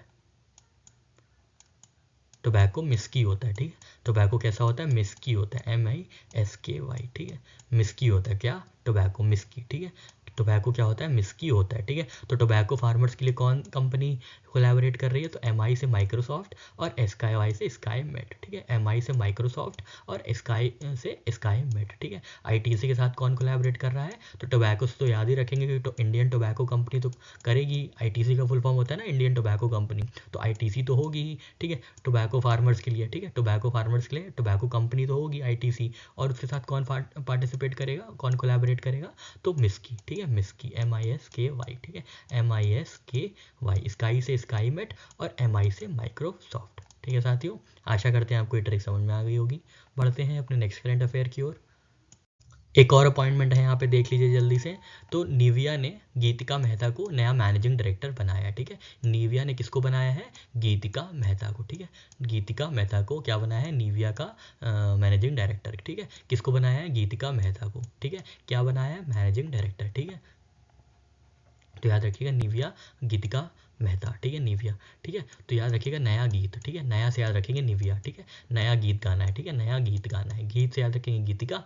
ठीक है, गीतिका मेहता। ठीक है, नया से याद रखेंगे नया से याद रखेंगे निविया, और गीतिका से गीतिका नाम, नया गीत। ठीक है, नया गीत, नया गीत। ठीक है, नया गीत। गीत क्या है? गीत मैनेजिंग डायरेक्टर है किसकी? नया की। नया मतलब निविया। ठीक है, तो निविया क्या है? गीतिका मेहता जो है निविया ने मैनेजिंग डायरेक्टर बनाया है गीतिका मेहता को। ठीक है, नया गीत, नया से क्या है? निविया, और मैनेजिंग डायरेक्टर कौन है? गीत, तो गीतिका मेहता। ठीक है, आशा करते हैं आपको ये ट्रिक समझ में आ गई होगी। नेक्स्ट क्वेश्चन है साथियों आपके सामने, who will be the new CEO of Adani ports and special economic zone limited. ठीक है, तो Adani ports and special economic zone limited के नए सीईओ कौन होंगे, आपको ये बताना है। आपके ऑप्शन है, पहला ऑप्शन है करण अदानी, सेकंड ऑप्शन है गौतम अदानी, थर्ड ऑप्शन है अश्विनी गुप्ता, और लास्ट ऑप्शन है नन ऑफ दी अबव। ठीक है, तो नए सीईओ जो बने हैं Adani ports and special economic zone limited के, वो बने हैं अश्विनी गुप्ता साहब। ठीक है, और सीईओ वो मैनेजिंग डायरेक्टर जो है वो है करण अदानी। ठीक है, मैनेजिंग डायरेक्टर एमडी जो बने हैं अदानी पोर्ट्स के, वो कौन बने हैं, वो करण अदानी बने हैं, और अश्विनी गुप्ता क्या बने हैं, अश्विनी गुप्ता सीईओ बने हैं। ठीक है, बहुत इंपॉर्टेंट अपॉइंटमेंट है, ध्यान दीजिएगा। ठीक है, एमडी कौन बने हैं, तो करण अदानी एमडी बने हैं, और सीईओ कौन बने हैं, अश्विनी गुप्ता सीईओ बने हैं, किसके, Adani ports and special economic zone limited के। ठीक है, करण अदानी ने किसको सक्सीड किया है, करण अदानी ने गौतम अदानी को सक्सीड किया है। ठीक है, करण अदानी ने गौतम अदानी को सक्सीड किया है। ठीक है, मैनेजिंग डायरेक्टर के पद के लिए। ठीक है, सीईओ कौन बने हैं, अश्विनी गुप्ता। ठीक है साथियों, चलिए बढ़ते हैं अपने नेक्स्ट करंट अफेयर की ओर। नेक्स्ट क्वेश्चन है साथियों आपके सामने, according to national securities depository data, what was the historic monthly acquisition of Indian equities by foreign portfolio investors in December. ठीक है, तो फॉरेन पोर्टफोलियो इन्वेस्टर्स ने दिसंबर के मंथ में कितना इन्वेस्टमेंट किया था इंडियन इक्विटी में, आपको ये बताना है। ठीक है, कितना इन्वेस्टमेंट किया था पोर्टफोलियो इन्वेस्टर्स ने, फॉरेन पोर्टफोलियो इन्वेस्टर्स ने। अच्छा, यहाँ पे आपको दो कॉन्सेप्ट है, आपको बता देते हैं। तो फॉरेन पोर्टफोलियो एक चीज़ होती है और एक फॉरेन डायरेक्ट इन्वेस्टमेंट होती है। ठीक है, एक फॉरेन पोर्टफोलियो इन्वेस्टमेंट होती है और एक फॉरेन डायरेक्ट इन्वेस्टमेंट होती है। ठीक है, अगर मान लीजिए 100 रुपये हैं, ठीक है, 100 रुपये हैं और कोई इंसान सिर्फ 10 रुपये खर्च कर रहा है, ठीक है, 10 रुपये खर्च कर रहा है, तो उसको फॉरेन पोर्टफोलियो इन्वेस्टमेंट कहा जाएगा। और अगर 10 रुपये से ज़्यादा खर्च कर रहा है तो वो एफडीआई में आ जाएगा। ठीक है, अगर 10% से कम खर्च कर रहा है तो वो फॉरेन पोर्टफोलियो इन्वेस्टमेंट कहलाता है, और 10% से ज़्यादा कहलाता है तो फॉरेन डायरेक्ट इन्वेस्टमेंट कहलाता है। ठीक है, फॉरेन डायरेक्ट इन्वेस्टमेंट में और भी चीज़ें हैं, फिजिकल इंफ्रास्ट्रक्चर पे बिल्ड किया जाता है। ठीक है, ग्रीन इन्वेस्टमेंट होती है, इसी में ब्राउन इन्वेस्टमेंट होती है, तो ये सब बातें होती है। मूल बात यही है कि जो 10% से अगर कम होगा टोटल इन्वेस्टमेंट, तो वो क्या है, फॉरेन पोर्टफोलियो इन्वेस्टर्स हो जाएगा, और अगर उससे ज़्यादा हो जाता है तो एफडीआई हो जाएगा, फॉरेन डायरेक्ट इन्वेस्टमेंट हो जाएगा। ठीक है साथियों, नेक्स्ट क्वेश्चन है साथियों आपके सामने, what is the name of Binny Bansal's latest startup in the e commerce space. ठीक है, तो बिन्नी बंसल जो फ्लिपकार्ट के फाउंडर थे, उनका लेटेस्ट स्टार्टअप क्या है ई कॉमर्स स्पेस में, उसका नाम क्या है, आपको ये बताना है। आपके ऑप्शंस हैं, पहला ऑप्शन है डोरवे कनेक्ट, सेकंड ऑप्शन है ऑप डोर, थर्ड ऑप्शन है ग्लोबल कार्ट, और लास्ट ऑप्शन है फ्लिप कनेक्ट। ठीक है, तो बिन्नी बंसल साहब के जो नए स्टार्टअप है ई कॉमर्स स्पेस में, उसका नाम क्या है, आपको ये बताना था, और इसका सही आंसर है ऑप डोर। ठीक है, ऑप डोर जो है नया ई कॉमर्स स्पेस में इनका नया स्टार्टअप है, किसका, बिन्नी बंसल का। ठीक है, बिन्नी बंसल जो है फ्लिपकार्ट के फाउंडर है। ठीक है, तो इसको कैसे याद रखेंगे, फ्लिप द डोर। ठीक है, डोर पे फ्लिप होगा, ऐप से याद कर सकते हैं, डोर फ्लिप हो गया। ठीक है, फ्लिप द डोर या डोर फ्लिप हो गया, तो फ्लिप से याद रखेंगे फ्लिपकार्ट, फ्लिपकार्ट के फाउंडर कौन है, बिन्नी बंसल साहब। ठीक है, और डोर से याद रखेंगे ऑफ डोर। ठीक है, ऑफ डोर। ठीक है, ऑफ डोर। ठीक है, ऑफ डोर। अगर फिर भी नहीं याद होगा तो याद रखिएगा फ्लॉप। ठीक है, फ्लॉप तो याद हो जाएगा ना, फ्लॉप तो याद हो जाएगा ना आपको। तो एफएल से है फ्लिपकार्ट और ओपी से है ऑफ डोर। ठीक है, ओपी से है ऑफ डोर, या फ्लॉप ऐसे लिख लीजिएगा, OPPDOR। ठीक है, तो फ्लॉप याद रखिएगा, फ्लॉप। ठीक है, तो फ्लिपकार्ट फ्लॉप है, या ऐसे करके कुछ भी याद कर सकते हैं, पर कीवर्ड है यहाँ पे फ्लॉप। ठीक है, एफएल से फ्लिपकार्ट और OPP से फ्लिपकार्ट का नया ई कॉमर्स स्पेस में नया स्टार्टअप जिसका नाम है ऑप डोर। ठीक है, बिन्नी बंसल साहब का है। ठीक है साथियों, आशा करते हैं चीज़ें समझ में आ गई होंगी। बढ़ते हैं अपने नेक्स्ट करंट अफेयर की ओर। नेक्स्ट क्वेश्चन है साथियों आपके सामने, which company has one CII national award for excellence in water management for its effort in water conservation. ठीक है, तो CII ने किसको national award for excellence in water management का अवार्ड दिया है, किस कंपनी को दिया है, आपको ये बताना है। आपके ऑप्शन है, पहला ऑप्शन है बजाज ऑटो, सेकेंड ऑप्शन है हीरो मोटोकॉर्प, थर्ड ऑप्शन है TVS मोटर कंपनी, और लास्ट ऑप्शन है यामाहा मोटर। ठीक है, इन चारों में से किसको CII ने नेशनल अवार्ड फॉर एक्सीलेंस दिया है इन वाटर मैनेजमेंट। तो साथियों इसका सही आंसर है ऑप्शन बी। ठीक है, जो भी वाटर कंजर्व करेगा, वाटर कंजर्वेशन, वाटर अच्छा मैनेज करेगा, उसको वही हीरो होगा। ठीक है, वही असली हीरो होगा। ठीक है, तो हीरो मोटोकॉर्प को ये दिया गया। ठीक है, ये ट्रिक याद करिएगा, छोटी सी हैक याद रखिएगा, जो भी वाटर कंजर्वेशन करेगा और जो भी अच्छे से वाटर को मैनेज करेगा, एक्सीलेंट तरीके से वाटर को मैनेज करेगा, वो हीरो होगा, वो हीरो होगा। तो हीरो, तो ये अवार्ड अवार्ड किसको मिला है, जो हीरो होगा तो हीरो मोटो कॉर्प, ठीक है, हीरो मोटो कॉर्प, ठीक है, CII का नेशनल अवार्ड है, याद रखिएगा, कन्फेडरेशन ऑफ इंडियन इंडस्ट्री का, ठीक है, कन्फेडरेशन ऑफ इंडियन इंडस्ट्री का ये अवार्ड है, किसको दिया गया है, तो हीरो मोटो कॉर्प को ये दिया गया है। ठीक है साथियों, आशा करते हैं चीज़ें समझ में आ गई होंगी। बढ़ते हैं अपने नेक्स्ट करंट अफेयर की ओर। ठीक है, तो यहाँ पे हम लोग ने फॉरेन पोर्टफोलियो इन्वेस्टर्स और FDI की बात कर ली थी। ठीक है, हमने आपको बताया था कि फॉरेन पोर्टफोलियो इन्वेस्टर्स कौन होते हैं, जो किसी कोई कंपनी है मान लीजिए, उसमें 100 रुपये कंपनी की पूरी वैल्यूएशन है, ठीक है, पूरी वैल्यूएशन कंपनी की 100 रुपये है, और लेकिन ये कोई भी इन्वेस्टर है वो 10 रुपये इसमें इन्वेस्ट करता है, तो वो फॉरेन पोर्टफोलियो इन्वेस्टर हो जाएगा। अगर 10 रुपये से ज़्यादा इन्वेस्ट करता है तो वो क्या हो जाएगा, वो FDI इन्वेस्टमेंट हो जाएगा। ठीक है, तो ये बेसिक सा चीज़ है। और FDI में जनरली क्या होता है, FDI में लोग फिजिकल सेटअप्स में ज़्यादा खर्चा करते हैं। FPI में क्या होता है, जनरली स्टॉक्स और बॉन्ड्स में होते हैं। ठीक है, तो ये अदर चीज़ें हैं, मतलब अलग चीज़ें हैं या और चीज़ें हैं जो कि इनको डिवाइड करती हैं। ठीक है, तो आपको यहाँ पे क्वेश्चन ये था कि आपको ये बताना था कि नेशनल सिक्योरिटीज़ डिपॉजिटरी डेटा के अनुसार दिसंबर मंथ में इंडियन मार्केट में, इंडियन इक्विटीज़ में फॉरेन पोर्टफोलियो इन्वेस्टमेंट कितना रहा। ठीक है, आपके ऑप्शन है, पहला ऑप्शन है $5 बिलियन, सेकेंड ऑप्शन है $8 बिलियन, थर्ड ऑप्शन है $10 बिलियन और लास्ट ऑप्शन है $12 बिलियन। ठीक है, तो फॉरेन पोर्टफोलियो इन्वेस्टर्स ने इंडियन इक्विटी में दिसंबर के मंथ में कितना इन्वेस्ट किया है, आपको ये बताना है। और इसका सही आंसर है साथियों ऑप्शन बी, $8 बिलियन। ठीक है, तो फॉरेन पोर्टफोलियो इन्वेस्टर्स ने क्या किया है, ये एक थोड़ा सा रिकॉर्ड टाइप का बना दिया है, जिसके चलते $8 बिलियन जो है इन्वेस्ट किए गए हैं इंडियन इक्विटी में फॉरेन पोर्टफोलियो इन्वेस्टर्स द्वारा। ठीक है, फॉरेन पोर्टफोलियो इन्वेस्टर्स द्वारा $8 बिलियन जो है इन्वेस्ट किए गए हैं इंडियन इक्विटीज़ में दिसंबर के महीने में। ठीक है, ध्यान दीजिएगा, दिसंबर के महीने में, जिसके चलते जो इंडियन के निफ्टी और सेंसेक्स थे काफ़ी ज़्यादा अच्छे बेंचमार्क्स को और फ्रेश रिकॉर्ड्स को टच किया है। ठीक है, तो याद रखिएगा $8 बिलियन जो है इंडियन इक्विटीज़ में इन्वेस्ट किए गए हैं फॉरेन पोर्टफोलियो इन्वेस्टर्स द्वारा। कौन से महीने में, तो दिसंबर के महीने में। ठीक है, दिसंबर के महीने में। ठीक है, चलिए बढ़ते हैं अपने नेक्स्ट करंट अफेयर की ओर। यहाँ पे ऐसा ही वन लाइनर करंट अफेयर देख लीजिए। तो स्टेट बैंक ऑफ इंडिया ने सक्सेसफुली सिक्योर किया है $1 बिलियन। ठीक है, $1 बिलियन किसमें, तो ESG फाइनेंसिंग मार्केट में, environmental social and governance financing market में उन्होंने कितना रेस कर लिया है, तो $1 बिलियन रेस किया है। किसने, SBI ने। ठीक है, SBI ने रेस किया। यहाँ पे 2 मेजर अपॉइंटमेंट्स हैं, वो भी देख लेते हैं। ठीक है, तो मैनेजिंग डायरेक्टर NARCL के जो बने हैं, ठीक है, नेशनल एसेट रिकंस्ट्रक्शन लिमिटेड के जो मैनेजिंग डायरेक्टर, नए मैनेजिंग डायरेक्टर बने हैं, वो P संतोष साहब हैं। और किसको टेक ओवर किया है इन्होंने, किसको सक्सीड किया है, तो नटराजन सुंदर को इन्होंने सक्सीड किया है। ठीक है, नटराजन सुंदर को सक्सीड किया है। ठीक है, तो याद रखिएगा,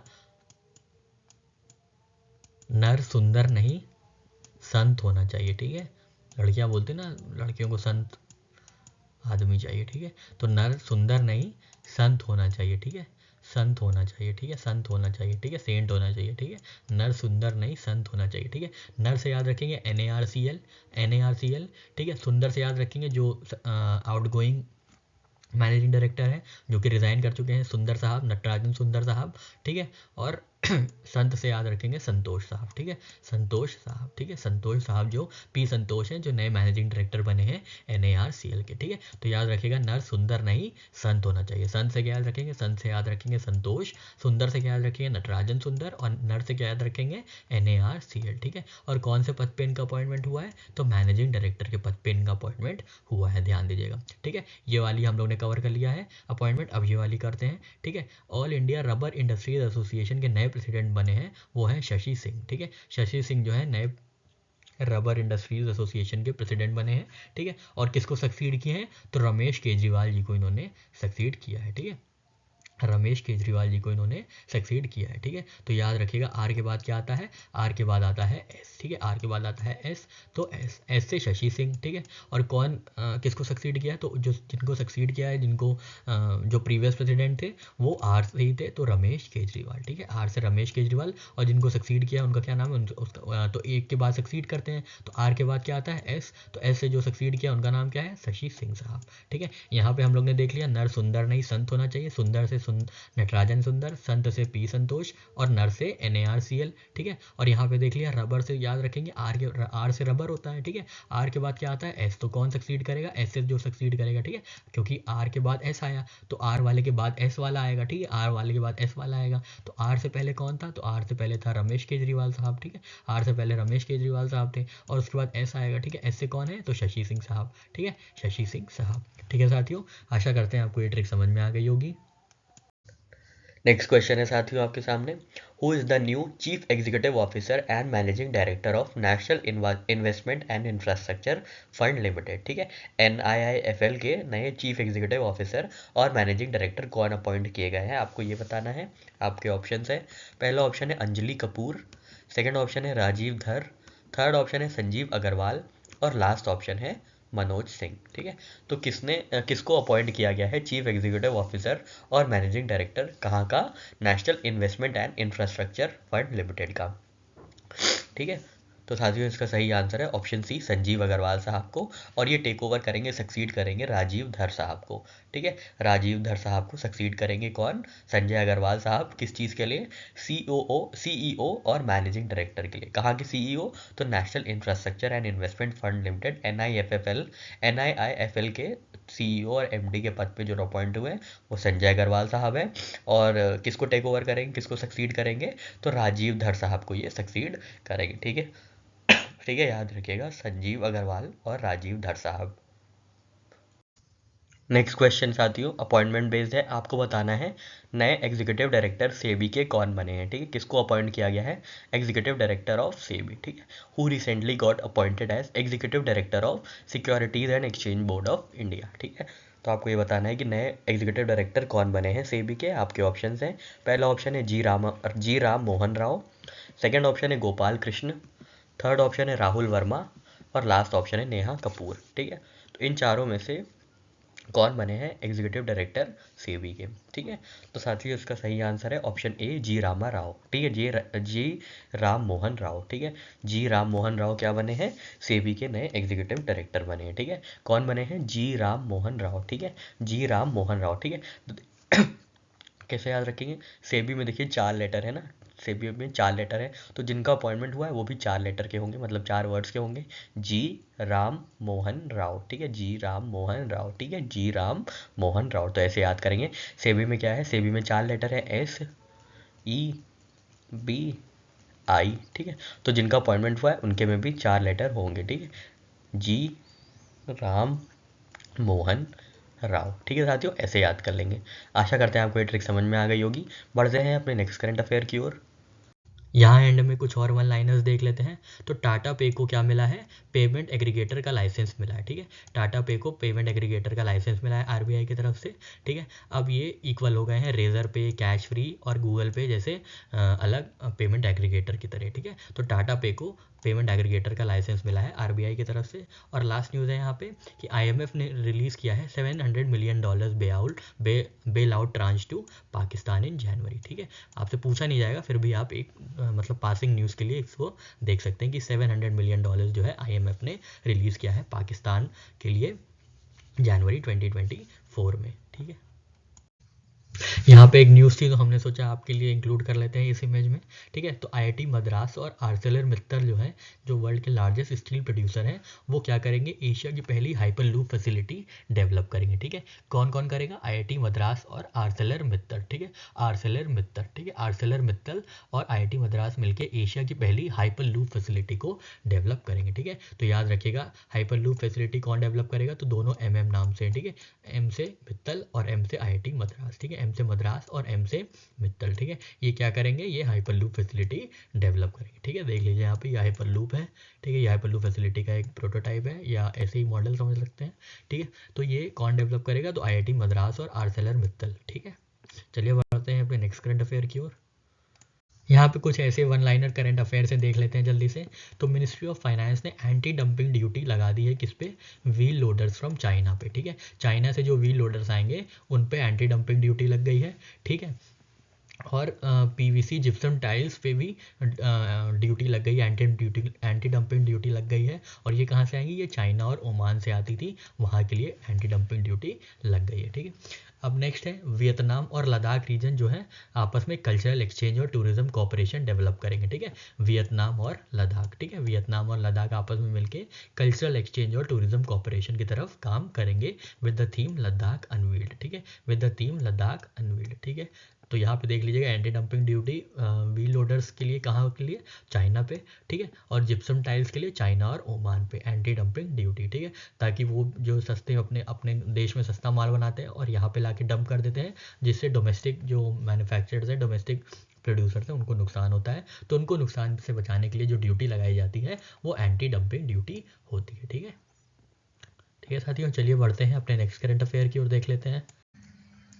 अब यहाँ पे हम लोग ऑफर फॉर सेल फ्रेमवर्क देखेंगे। सेबी ने रिसेंटली लॉन्च किया है offer for sale of shares to employees, ठीक है। ऑफर फॉर सेल क्या होता है, जो कि प्रमोटर्स होते हैं कंपनी के, मान लीजिए पेटीएम कोई कंपनी है, हम लोग देख रहे हैं इसमें काफ़ी प्रॉब्लम्स चल रही हैं, ठीक है। तो मान लीजिए पेटीएम जो है कंपनी है, उसके जो प्रमोटर्स हैं वो अपने पेटीएम के शेयर्स बेचना चाहते हैं और एग्जिट करना चाहते हैं ट्रांसपेरेंट मैनर में, तो उसको उस प्रोसेस को कहते हैं ऑफर फॉर सेल, ठीक है। ऑफर फॉर सेल मतलब क्या होता है, जो भी शेयर्स हैं वो ऑलरेडी लिस्टेड है, ठीक है, यही इनका डिफरेंस हो जाता है आईपीओ से, ठीक है। आईपीओ कौन से होते हैं, आईपीओ जो पहली बार स्टॉक एक्सचेंज में लिस्ट होते हैं उनको आईपीओ कहते हैं, और ऑफर फॉर सेल उनको कहते हैं जो ऑलरेडी लिस्टेड हैं स्टॉक एक्सचेंज में, बस उनकी खरीदारी को या उनको उस शेयर्स को बेचने को ये ऑफर फॉर सेल कहते हैं। ऑफर फॉर सेल जो होता है वो बेसिकली प्रमोटर्स यूज़ करते हैं, कंपनीज के प्रमोटर्स जो होते हैं वो यूज़ करते हैं ताकि एक उनको एग्जिट प्लेटफॉर्म मिल सके, ठीक है, ट्रांसपेरेंट मैनर में वो एग्जिट कर सके अपने शेयर से,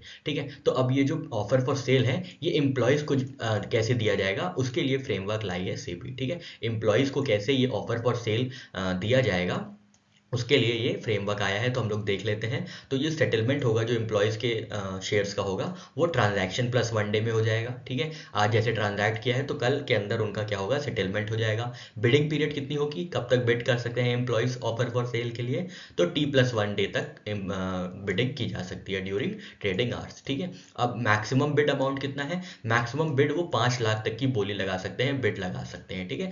मैक्सिमम 5 लाख तक की बिड लगा सकते हैं, पर उनको मिलेगा कितना, अलॉटमेंट कितना होगा, तो अलॉटमेंट होगा अप टू 2 लाख रुपए, ठीक है। 5 लाख तक वो बिड कर सकते हैं, मिलेगा कितना, तो 2 लाख तक उनको एम्प्लॉयज़ को अलॉट किया जाएगा, ठीक है। यहाँ पे देखिए अलॉटमेंट लिमिट कितनी है, 2 लाख है, और मैक्सिमम बिडिंग अमाउंट कितना है एम्प्लॉय के लिए, तो ये 5 लाख है, ठीक है। उसके बाद बात आती है प्रोपोर्शनल एलोकेशन की, ठीक है। प्रोपोर्शनल एलोकेशन क्या होता है, मान लीजिए 10,000 शेयर्स थे ऑफर फॉर सेल के लिए, ठीक है, क्योंकि यहाँ हम लोग ऑफर फॉर सेल की बात कर रहे हैं, तो 10,000 शेयर्स थे ऑफर फॉर सेल में, पर 9,000 बिके, ठीक है, 9,000 बिके और 1,000 बच गए, ठीक है। 1,000 जो बच गए उसको क्या कहेंगे, उस पोजीशन को क्या कहेंगे, तो ये शेयर्स जो है अंडर सब्सक्राइब्ड रह गए, ठीक है, अंडर सब्सक्राइब्ड रह गए, जिसकी वजह से प्रोपोर्शनल एलोकेशन किया जाएगा, ठीक है। जब अंडर सब्सक्राइब्ड रह जाएंगे शेयर, उसी हालत में क्या होगा, उसी हाल में जो है प्रोपोर्शनल एलोकेशन होगा। प्रोपोर्शनल एलोकेशन कैसे काम करेगा, मान लीजिए यहाँ पे हम लोग ने देखा कि 1,000 शेयर्स बच गए हैं, ठीक है, 1,000 शेयर्स बच गए हैं।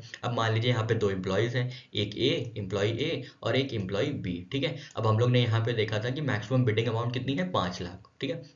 तो एम्प्लॉय ए ने कितना किया, एम्प्लॉय ए ने बिड किया 3 लाख तक का बिडिंग की, ठीक है, 3 लाख तक की बिडिंग की, और एम्प्लॉय बी ने कितने की बिडिंग की, तो एम्प्लॉय बी ने की 4 लाख तक की बिडिंग की, इन्होंने 4 लाख की बिडिंग एम्प्लॉय बी ने की और 3 लाख तक की बिडिंग एम्प्लॉय ए ने की, ठीक है। अब क्या होगा, अब इन्होंने कितना इनको कितना मिलना है, टोटल अलॉटमेंट कितना होगा, तो 2 लाख तक का अलॉटमेंट इनको होगा, तो मतलब इनके पास बच गया 1 लाख रुपए जो इन्होंने एक्स्ट्रा लिमिट की है, ठीक है, या एक्स्ट्रा बिडिंग की है, और इनके पास कितने बच गए, इनके पास 2 लाख रुपए बच गए, ठीक है। तो अब टोटल जो अमाउंट बचा है वो 2 लाख प्लस 1 लाख, तो टोटल 3 लाख जो है, 3 लाख का प्रोपोर्शनल एलोकेशन किया जाएगा, ठीक है, 3 लाख तक का प्रोपोर्शनल एलोकेशन किया जाएगा, और जिसकी मैक्सिमम लिमिट होगी 5 लाख, ठीक है। ताकि इससे क्या होगा, इससे ये होगा जितने भी शेयर्स मिल रहे हैं एम्प्लॉयज़ को वो मतलब किसी भी फेवरेटिज्म बेसिस पे नहीं मिल रहे, बट प्रोपोर्शनल एलोकेशन के बेसिस पे ये दिए जा रहे हैं, ठीक है। तो beads over 2 lakh,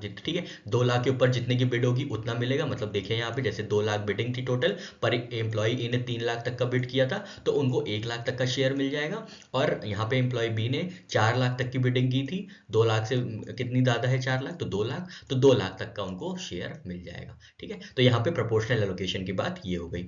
upfront margin क्या है? 100% ऑफ ऑर्डर वैल्यू, ठीक है। और इम्प्लीमेंटेशन कैसे होगा? सारे जो स्टॉक एक्सचेंजेस हैं उनको अपने जो भी रूल्स रेगुलेशंस हैं, लॉज हैं, उनमें चेंजेस लाके इस ऑफर फॉर सेल को अपने जो भी रूल्स एंड रेगुलेशंस हैं उनमें इंक्लूड करना पड़ेगा, ठीक है। तो यहाँ पे हम लोग ने ऑफर फॉर सेल देख लिया, किसके लिए? एम्प्लॉयज़ के लिए देख लिया थ्रू स्टॉक एक्सचेंज, ठीक है। ये कुछ फैक्चुअल चीज़ें हैं, आप याद रखिएगा, स्पेशली प्रोपोर्शनल एलोकेशन के बेसिस में याद रखिएगा कि कितना जब अंडर सब्सक्राइब रहेगा तो 2 लाख के ऊपर जितनी बिडिंग हुई है उतना जो है एलोकेट, उतने एलोकेशन, उतना शेयर्स एलोकेट किया जाएगा विद सब्जेक्टेड टू 5 लाख पर एम्प्लॉय, ठीक है। यहाँ पे हम आशा करते हैं आपको सारी चीज़ें समझ में आ गई होंगी।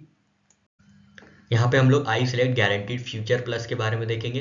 तो I select guaranteed future plus किसने निकाला है? तो Canara HSBC life insurance company की ये इनिशिएटिव है, ठीक है। Canara HSBC life insurance company की इनिशिएटिव है I select guaranteed future plus a non linked non participating individual savings life insurance plan. तो बस आपको याद रखना है कि कैनरा HSBC लाइफ इंश्योरेंस ने लॉन्च किया है I select guaranteed future plus scheme, ठीक है। ये क्या है? ये non linked non participating life insurance plan है,